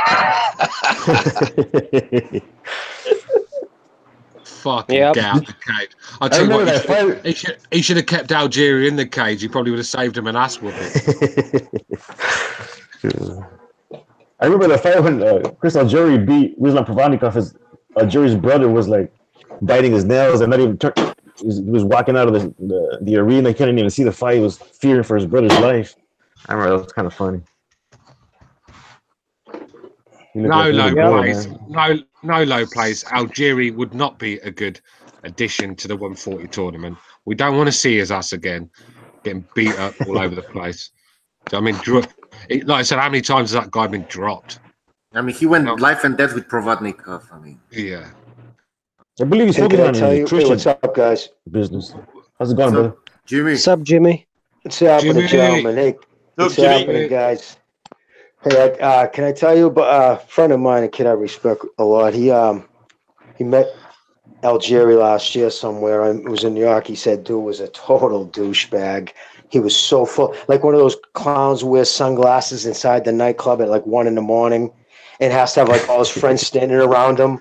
And it's like, dude, you're a punching bag in a niche sport. You know what I mean? The New York Yankees bat boy is more popular than you. You're talking about Algieri. Yeah, Chris Algieri. Oh, okay. Is that who you guys are talking about? I just got on. Yeah. No, a friend of mine met him down in New York. Well, didn't meet him just because. But anyways, yeah, they said he was just so full of himself. Actually, it would have been 2 years ago. So yeah, it was 2 summers ago. He was just like the guy. That was a great fight versus Amir Khan, man. What's that? No, I'm just saying, but it was a great fight versus Amir Khan, though, man. They did put up a great fight, both of them. Who, Algieri? Chris Algieri versus Amir Khan. I enjoyed that. Look, do you know what? That guy's a nutritionist. That's what he is. He's a good nutritionist and he can cook a good steak. But he should forget about getting in the boxing ring again. He's a kickboxer, a very good kickboxer. The man's got no power. He achieved a lot. Let's be. I'm not going to knock the guy. He achieved a hell of a lot to do what he did. But let's be real. He's not worthy of a spot in that 140 tournament. He hasn't done anything lately. Listen, if you know when black people talk about racism in boxing, there's a prime example right there. I'd be pissed. Look at like that Jewish kid who made his way on HBO or Chris Algieri. They made it because they were white. That's without a doubt. You know what I mean? It's not the Lomachenkos to try to say Lomachenko's getting extra love. No, his talent is getting him extra love. But there are white guys like Chris Algieri. Look at the Hebrew. Look at the Hebrew. You get it. Look at the Hebrew. The Hebrew Hammer had no. Sorry, the Hebrew Hammer had no business being on TV. The guy is terrible, useless. One of the worst fighters I've seen on a TV screen. He was complaining because the dude wouldn't. Remember, he was like thinking. He was like complaining to the ref because the kid was using footwork. That was precious. And this guy, if he wasn't a Jew, he wouldn't even be on a TV screen. Yeah, and you know what? Max Kellerman on the broadcast. Is that guy Cletus Selden? Yeah, Selden, that's his name. Right? Yeah, Cletus. So Kellerman was riding her circumcised dick all night long. I mean, during that broadcast. It was Circumcised dick. Jesus. Circumcised dick. Yeah, man. But at that time, Ruslan Provodnikov, man, he was the biggest threat. Everybody was avoiding Ruslan Provodnikov. I think they were trying to feed Chris Algieri to Ruslan Provodnikov, and after pulling off that win, come on, man. Provodnikov, man. He made Lucas Matisse look like a prime Pernell Whitaker. I mean, it's ridiculous, man. The guy's got no boxing ability whatsoever. Just a tough guy. I mean, how that guy hasn't got brain damage, I'll never know. Because At the time, you won't know until he's older. It affects him. Like even Mickey, man. Even to this day, I think. Did I tell you, like he was going to get up last time I was with him? He went to get up off the sofa, and he kind of stumbled and shit. And his equilibrium is still kind of whacked because he had surgery to repair. He ruptured his eardrum in the last fight. Oh yeah, the first fight took the most damage though. He had. Dude, if I should have taken pictures. They didn't have, 2001 didn't have the camera phones like they do now. But his bottom teeth, I don't even know how his bottom teeth were all like. 4 of his teeth were punched like a third way into the gums. His hands didn't even look like human hands. They were laying in dishes of fucking. The doctors had him in bowls with ice. And oh my God, his hands were so swollen. Fucking Toro was in the bed next to him, and he was even worse. His girlfriend had to hold his eye open so he could talk to us. Because his eyes were shut so fucking tight. And they were sitting, that's how, they didn't even know they were going to the same hospital. They went in separate, obviously, ambulances. And next thing you know, they just, from talking, they think, hey, and Mateo goes, Mickey, is that you? And they slid the curtain. And that's how the friendship, everybody, like, that's how they really became close after that. They won each other's respect in the ring, but after that night in the emergency room, they become real close. Yeah, you know what? That's what I like about that, the whole Ward Mickey kind of thing. It's like it's a straight up Hollywood stuff. That their biographies. I mean, I love watching that stuff. Yeah, no, he was a madman. They were great fights, dude. I remember those fights. Yeah. His mom just died. Actually, no, it's been a year. Wow. But talking about being eyes closed, I remember in Chris Algieri when he fought Ruslan. He fought with one eye, man. Yes, one of his eyes was completely shut. I might be exaggerating, but I remember he was fighting with one eye. Oh, the broken auricle bone that, and I don't blame him for stopping, and not for a second, right? Blame them for stopping Brooke and the other dude. Mickey fought 4 rounds with a broken auricle socket. I think so. But so did Carl Brook. Oh, what's that? Carl Brook did as well. Yeah, I'm listening. I don't blame him. Listen, I would have stopped. Fucking. When I talk about fighting, not no fucking way. That's why I stopped fighting. I didn't like the cankers. Never mind broken fucking face bones. I couldn't stand the cankers I always had in my mouth. I think them facial injuries was all down to weight draining himself all those years. I think, guys, you may not know, or you may, but at least from my perspective, when I watched the supposed shot that broke Brooks' orbital bone, I'm talking about the Spence fight. It was not a punch; it was actually a headbutt. Spence came forward with his head straight up, like a billy goat, to Brooks' head. Like you're the third person I heard say that. I got checked that. I've heard that now from a couple of people. Seriously. I think it was a headbutt that broke his. Yeah, Jimmy. And he fought like 2 rounds like that. He fought after the head, but he still kept on fighting. But like I said, that was stupid for Brooke to take that fight. That was dumb. That was chasing money. That set his career back. Jimmy, I said exactly the same, brother. He was the best welterweight in the world at the time. That was just because he was sitting around. Nobody was taking him on, and he saw $3 million, and he said, "Fuck it, I'll do it." Because he wasn't afraid, but he was beating Spence though, man. But his face was not. But he should have fought Spence when he fought Golovkin. That's when he should have fought Spence. Yes. Yeah, exactly. Yeah, but we all said this at the time. Like, why the hell it aren't like like his dad, Hearn, like fucking Ingle? Why ain't any of them sort of like? I mean, I suppose we, like I said earlier, we don't know that they didn't, but I mean, like, fucking hell, like what?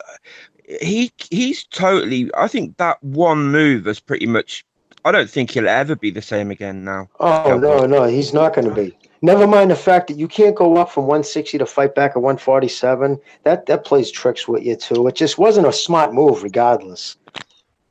Yeah. It's like he was primed to, like, really run that division for a while. Just goes to show you the diversity and people in fucking PBC, because Al Heyman wasn't going to let those fights happen. He didn't make it. Remember when the PBC started back in March 2015? He had the fucking welterweight, fucking junior middleweight tied down. He had them all. And we waited, and he kept throwing those little fucking Robert Guerrero against the next fucking cab driver. It was just horrible. Oh, my God. He just treated us like assholes. That Guerrero fight was close to embarrassing. Oh, just you went about Floyd Guerrero. Oh yeah, anything with Guerrero at the end, he should have been fighting. He's a tough kid. Don't get me wrong. He seems like a good guy, and I'm nothing personal against him. But he wasn't. He shouldn't have been headlining fucking prime cable. Network television on a Saturday night at that point in his career. That's all I'm saying. Yeah.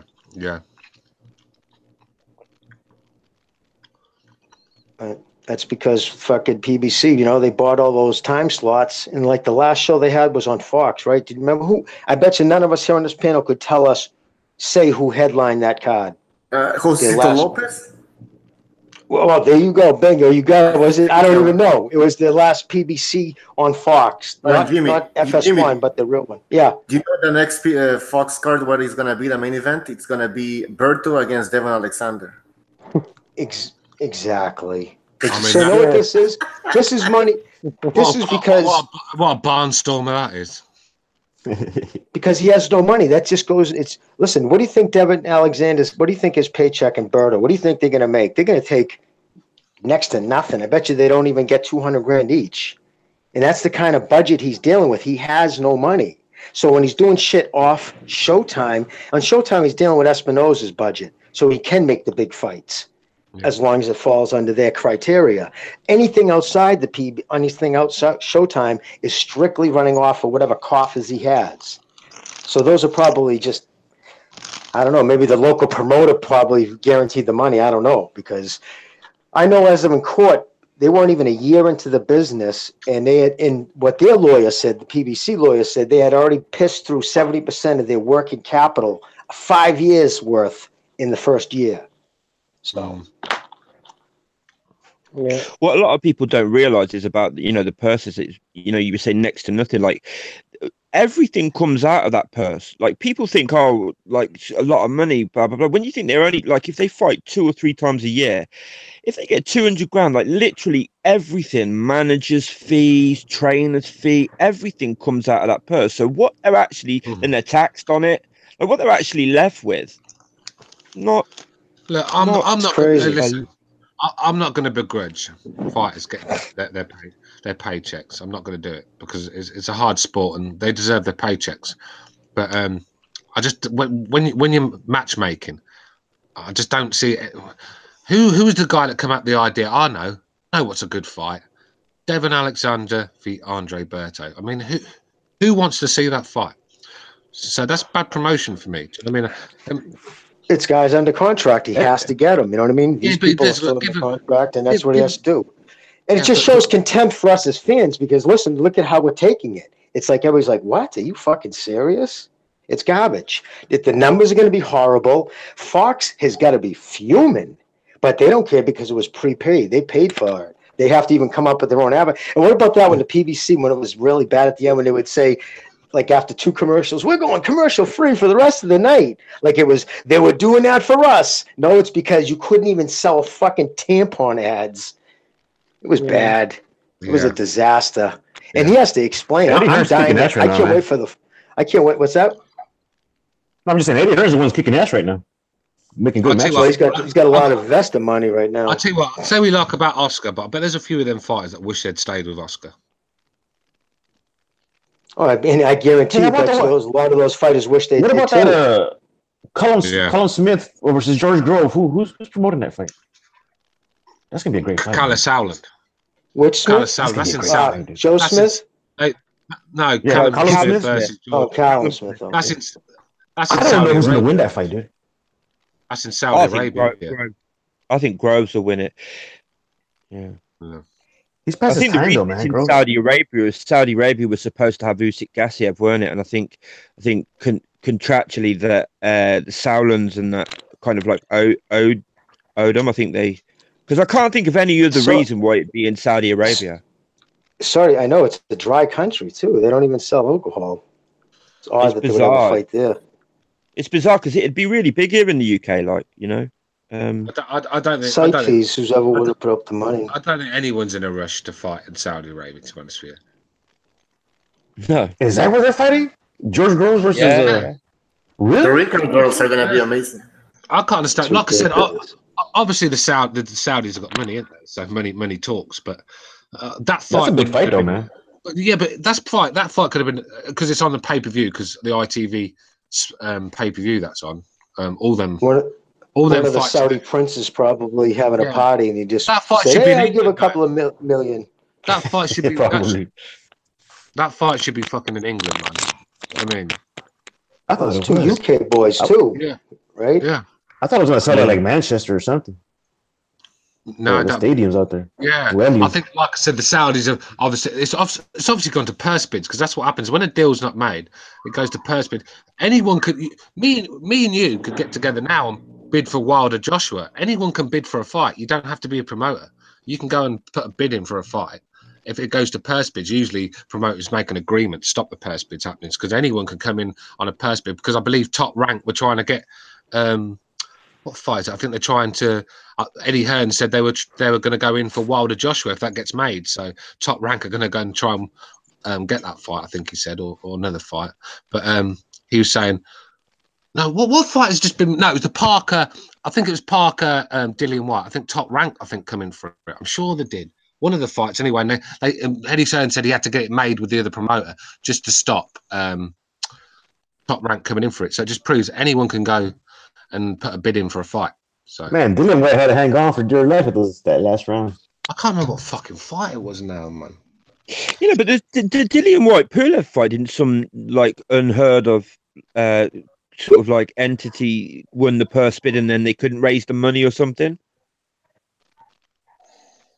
I don't know. The White Pulev a couple of months ago.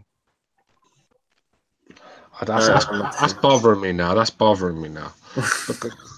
Like, as you know, when you remember something, but you can't remember the fight he was talking about. But just, like I said, the Saudis have obviously come in with a big bid, and when it goes to purse bids, you know, you take the best offer. So the Saudis are coming with the best offer, and that's where they're fighting. It just doesn't make sense to me as a. What are the Saudis getting out of this, though? Like, I don't. No, they were supposed to have.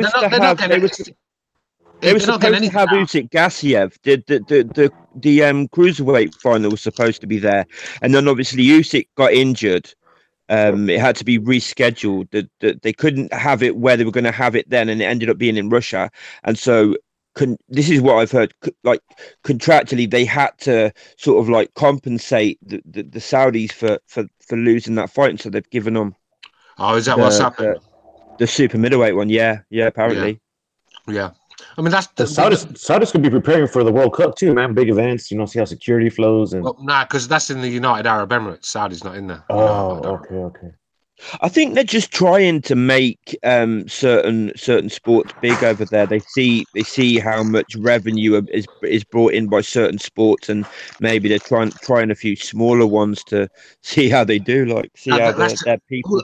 All that is a showcase event. They're not going to make any money back. It's for the rich Westerners. It's a night for them to go out and watch a bit of boxing. They've got money to spare, haven't they? Let's be real. So it's just they're not. Let's be real. They're not into boxing. They're not going to make money from boxing. It's just a show they're going to put on for.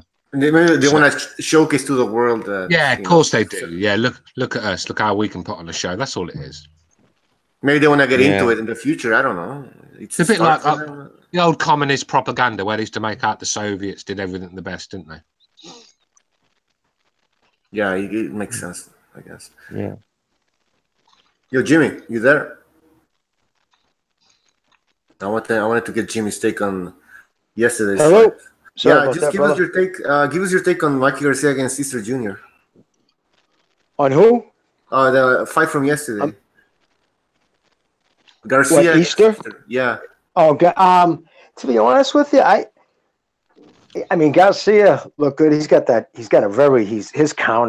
right is nice. He's in a nice check hook, but for me, he's not active enough. I don't think it was as big a lot of those rounds I would have given to Easter, the ones that he was out jabbing him. I mean, a few times, yeah, he threw a few, but I don't know. I definitely lost the fight. Don't get me wrong, but I wasn't as impressed, I got to say, with Garcia as like a lot of people seem to be on Twitter today.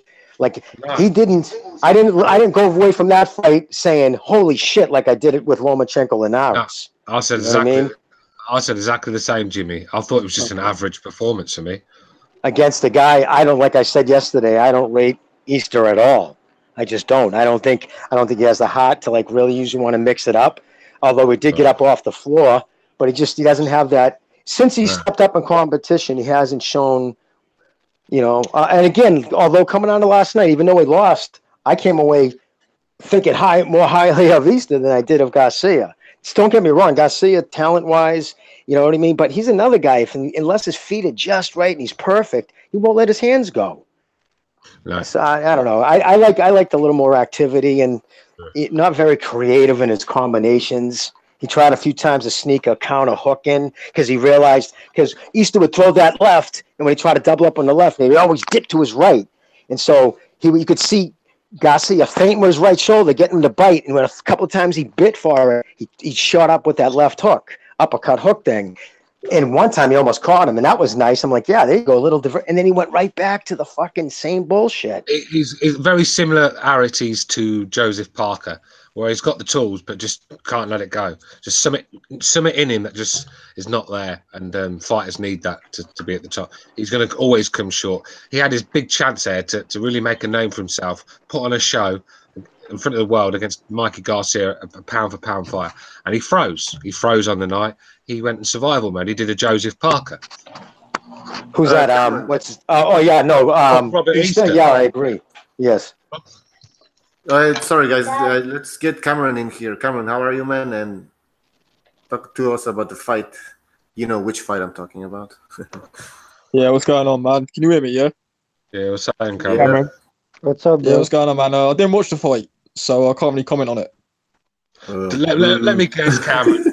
You went out on a candle-lit date with your missus. Let me guess. I actually went out on a piss with you and my did you? Yeah. No, I haven't seen her since last Tuesday, man. But no, I didn't watch that fight. I watched obviously the White Parker fight. I wasn't on last night. That was a good fight. But yeah, I didn't watch the Garcia Easter fight, man. Is it worth watching or what? Not really. Nah. No. Did you guys see the Takum knockout? Takum getting knocked out. Oh yeah. So Bucho, you weren't overly impressed either then? So it's not just me? No, well, I think Easter was just fighting. He's not his style. You know, I mean, he changed trainer. He wanted to fight from the outside, but he's not used to it. So that's why he looks so bad. He's trying to, right. So that's why I'm not impressed. No, I wasn't impressed with Garcia. And didn't Garcia, even at 135, see how soft he is around the back? Yeah. Right? You look at his back, his lower back, he's soft. It's crazy. He never gets really ripped, but that's, I think Chisora Takum was the fight of the night for me.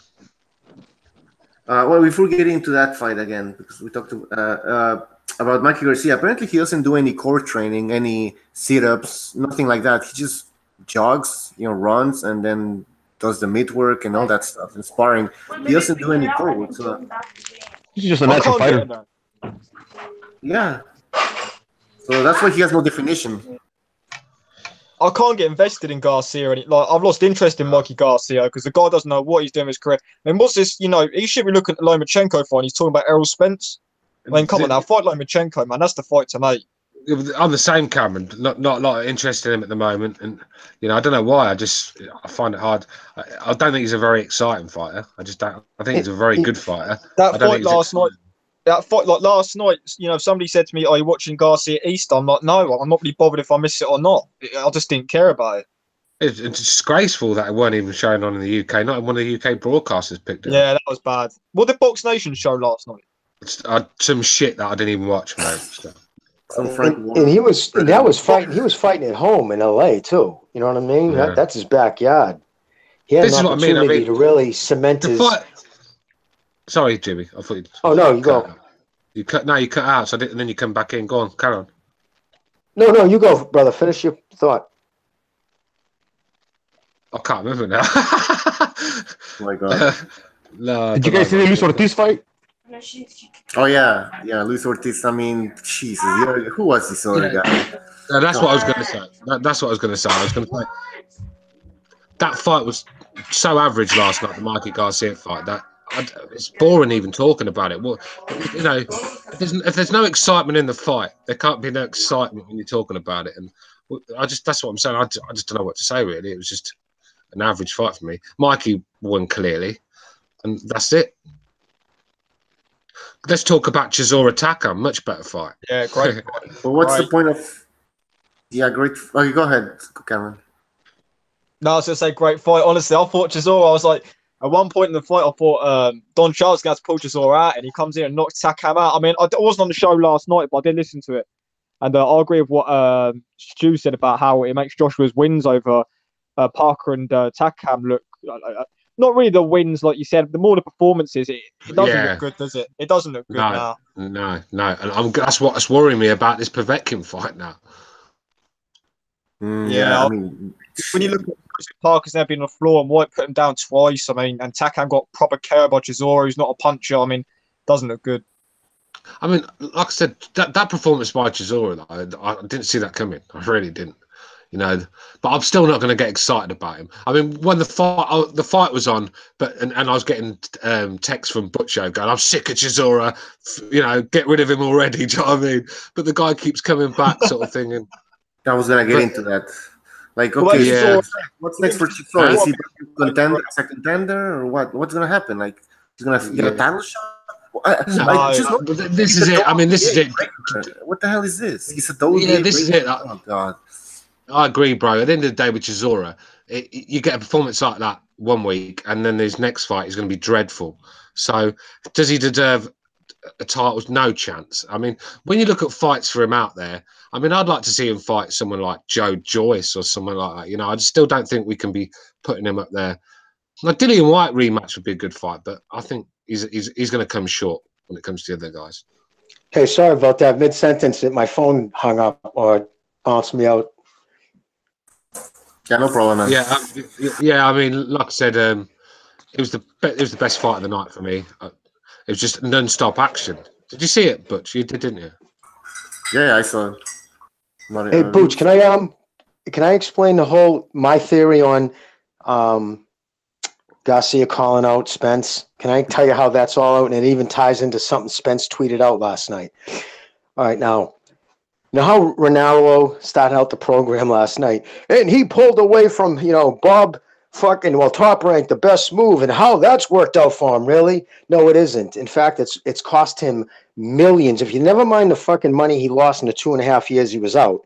Now, if he would have won those fights while fighting in that time period, it's called aggravate. It's aggravated, whatever the compound money is. Figuring you win, you make more every time. So now, instead of making 1.5, you would have made 3 last night. So you figure all that in. Never mind the fact that the biggest money fight he can possibly have, without a doubt, is Lomachenko, who's with the guy he left. So because he has no bargaining position anymore, like that was a stupid move, he's throwing Spence's name out. Know what that is? That's, I don't need Lomachenko. I can make Spence, and he'll keep talking and get people to tweet about it. And hopefully Evan Korn, he's the guy who runs the social media end for Top Rank. He'll see that. But he sees through the bullshit. He knows what it is. Listen, he takes us for stupid. You can't have an interview where you tell somebody, I'm quick and my power's good at 140, but I'm definitely at a disadvantage at 140, right? And then turn around and go back down to 135 and then say, but I really want to fight the guy at 147. It spits in our face, it's hyperbole, and it's bullshit. And he thinks that if he thinks Bob's falling for it, he's high. Because that's all it is. Because he knows the money is with Lomachenko and the guy he was signed with. So he's not a free agent. He's with fucking Al Heyman. And fucking they hate Al Heyman over Top Rank because of the shit he pulled. And so that's his situation. That whole Spence thing, that's why Spence tweeted out, yeah, but they're on the other side of the street. And everybody was like, what are you talking about? Because he knows what it's all about. He's with the PBC. He knows that fucking Garcia ain't going to fight him. He's trying to make it look like he has options, and he doesn't really have them. Because the other welterweight, right? The other welterweight, why isn't he calling out Crawford? Why hasn't he tried to attach his name to Crawford? Most people, and I would think right now, I'd pick Crawford. If they were to fight tomorrow, I'd go Crawford over Spence. But why isn't he said, I'll fight Crawford? Because Crawford would say, okay, let's do it. You want to fucking step up? Let's go. You know what I mean? Get for your jiggy, step up. Because it's bullshit. He's just trying. So just ignore it. But the problem with him, he's run his mouth too many times, and now he's lost his credibility. Okay, guys, sorry about the rant. No, it's fine. It makes sense. I never thought about that. So Mikey Garcia is trying to cover up the fact that he fucked up, basically, by leaving Top Rank. He's trying to cover up, like he's trying to act like he has options, and I'm doing fine. Of course, listen. He was pissed about a contract. From what I read in the the transcripts, it was ridiculous. The point, like it was almost petty. The shit he was getting kind of hung up on. He lost. The judge was like, "No, you don't have you signed everything inside this four corners. You signed. You own it. Deal with it." So he lost millions of dollars in the prime years of his fucking career. And again, that would have compounded. Those earnings would have compounded since then. So, yeah, no, he fucked up. And now he's with Al Heyman. The biggest money fight, and everybody knows it. He knows it's Lomachenko. So who's he going to attach his name to at 135? Who he can use as a leverage, right? Who's he going to say, I'm going to fight Thurman at welterweight or somebody else who isn't fighting? No. He's got to pick somebody that is kind of in on it. It's why Spence isn't saying, okay, let's do it. In fact, has Spence even responded in any kind of way? Like serious, like fuck you, let's do it then, right? No. I don't even think he has he? It's a new situation for Spence. He don't get any credit. Yeah. It's a lose-lose for Spence, you know what I mean? So watch me, I'm going to fight a kid if he catches me? No, bad it makes me look if this kid comes up and puts me out. So it's a lose-lose. He's expected to win. Exactly. But the thing is, again, Garcia, if anything, he is at least intelligent that way. He knows.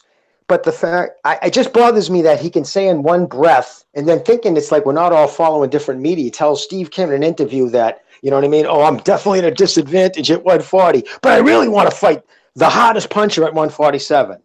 Fuck the you. Biggest you know what I mean? Enough. Right? Yeah, but Errol Spence Jr. is flat-footed. Errol Spence Jr. is a flat-footed fighter, man. He don't have the speed or the elusiveness to go toe-to-toe and at a point system with Mikey Garcia, who could be fighting on the outside and probably win it by points. Because against Terrence Crawford, what you're looking at is a Terrence Crawford win right there. Terrence Crawford had more skills. I'll be flabbergasted if Spence didn't stop Mikey Garcia. I'll be flabbergasted. Yeah, but what has Spence proven? Well, Spence throughout his whole career. I think it's the weight that everybody's concerned. The weight advantage. The weight advantage is a big issue, though. Garcia's flabby at 140. Man. What's he gonna do? Man? Right? He's flabby at 135. Exactly. He doesn't have the strength. He would be manhandled. No, but he won't knock out Spence. No way. But he would definitely could outpunch him. Stay on the outside, make it a boring fight.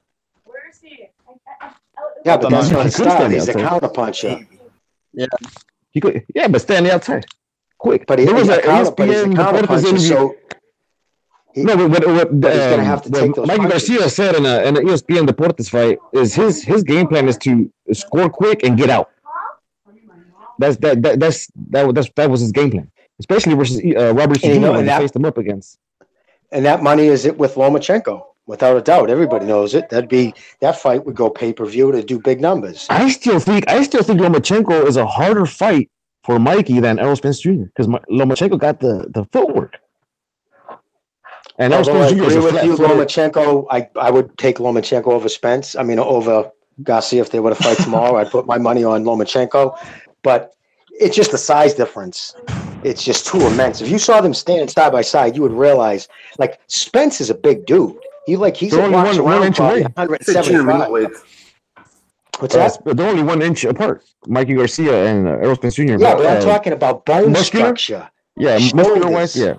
The shoulders. Spence, look at how wide shoulders. Yeah, huge. But But those muscles require blood pumping, which stamina goes a long way when you don't have as much muscle. Mikey Garcia has more stamina than Errol Spence Jr. And Errol Spence Jr. has a horrible defense. He opens up every time he unleashes those power punching hooks. And he would probably do it, yes, and he would probably do even more against a 135-pounder. Oh, definitely. I mean, if guys at 154 aren't hurt knocking him out, I mean, 147 aren't knocking him out, there's no way, you know what I mean? He's going to have even less respect for Garcia's power. And he'd just be too big and strong. Garcia's going to take care of his business at 135. I think he's just too flat-footed, and that Mike Garcia is taking advantage of the fact that Errol Spence Jr. Has not had that. He's not battle-tested. He doesn't have that ring experience where it could improve your IQ from going in there and being battle-tested. Because no one, he has not been battle-tested. He's basically been going up against easy wins, predictable wins. That's true, though, but I don't think. I think the weight advantage, man. I don't know. I think another welterweight. Jesus, I think another welterweight could cause problems for Spence, but it's not gonna be a lightweight, Mike Garcia. Man. Oh no, I'm just he's saying, never even fought at 147. If he ever, I mean, think about it. You never fought at this weight, and there's a big difference from 140 to 147. Like huge. It's one of the biggest. Like it's crazy for some reason. Certain classes that just you feel it. And I've spotted guys at both those weight classes, and trust me, it's night and day. Oh yeah, it's a big difference. But all I'm saying is, if the time to fight Spence is right now, because actually, later on in the future he's going to gain that experience. Yeah. Low Place is asking you, can Mikey Garcia beat Kell Brook? At what weight level? I guess 147. I'm assuming. I don't know. I guess 147. See, but then we're talking about Kell Brook having a different style than Errol Spence Jr. Kell Brook is an elusive fighter who can move and fight toe-to-toe and be producing, going 2 for 2 with Mikey Garcia. You know, they can meet each other in the ring, cut each other off, but Errol Spence Jr. is just too flat-footed. He's a counter-puncher, flat-footed puncher. But Spence's wouldn't, if I'm just saying, if Spence was to fight Garcia, why would he need to? He wouldn't need to be elusive. He would stand in the pocket and knock his fucking head off because he'd be too little. Mike Garcia's not going to go toe-to-toe with him. He's going to be sticking and moving as much as he can. Just stop Spence on his strikes with a good jab, though. I can see that. Good job, stop fucking Spence on his strikes. Mikey Garcia... I'm sorry, go ahead, brother. Go ahead. No, I'm just saying, Mike Garcia, I don't see his game plan against Errol Spence Jr. as going as a brawler. I think he'll be going there as an elusive fighter because he has those skills to fight on the outside. All right, let me ask a question. When is this displayed then? Because all I've ever seen from Garcia is one style. And I've been watching him for years. I've never seen anything that he does last night. He does have technical. Like if I was to show a video, if I was to grab a 7-year-old and say, "Listen, you want to learn?" and I'd have training tapes. Definitely Garcia would be one of them. The way he holds his hands, tucks his chin, he does everything technically right. Don't get me wrong, but he's very limited in what he does. He only does a few different things, but he does it great. Don't get me wrong. He hasn't reached his max potential, my belief, and he has mastered. I'm just saying, at 30 years old, he's not going to start getting up on his bike and bouncing around on his toes and running backwards. No, I'm not saying he's going to do that. I'm just saying he's going to be on the outside scoring points. He's not going to be running around in circles. He's not going to. What he did versus Robert Easter Jr., he pretty much kind of gives you an example of what you could do against a fighter like Errol Spence Jr. by sticking and moving, standing outside, landing those power punches. Maybe he's not going to knock him out, but enough to give a little bit of respect. Now, let me ask you a question. But Easter caught Spence. I mean, Easter caught Garcia with a lot of good shots last night. And if he had some mustard on his shots, now if those shots were coming from Spence, Garcia would have been fucking eating his steak to a straw today. But Garcia ate those punches from Robert Easter Jr. and he just kept on going forward. That's what I'm saying. But it'd be a different story with Spence. I only gave Robert 2 rounds. I only gave him 2 rounds, and that's because I only gave Robert Easter Jr. 2 rounds of the whole fight. Simply because I thought that Mike Garcia was trying to regain his composure, his strength. You know what I mean? By the way, people are complaining about the background noise. I don't know who it is, but oh, my bad. That's probably my kids playing video games. Right. All right. Well, maybe we should end the show now. It's been a while. I wanted to make it short, just talk about Easter against Garcia. So I'm gonna end it now, guys. But thanks for showing up. And Pucho, thank you for having me, brother. No problem. Appreciate it, bro. Yeah, thanks, ElDude. Thanks, Pavel. Thanks, Abstract, who was here, Stu. Everybody in the chat, thank you for joining us, and we'll see you next time. Take care, guys.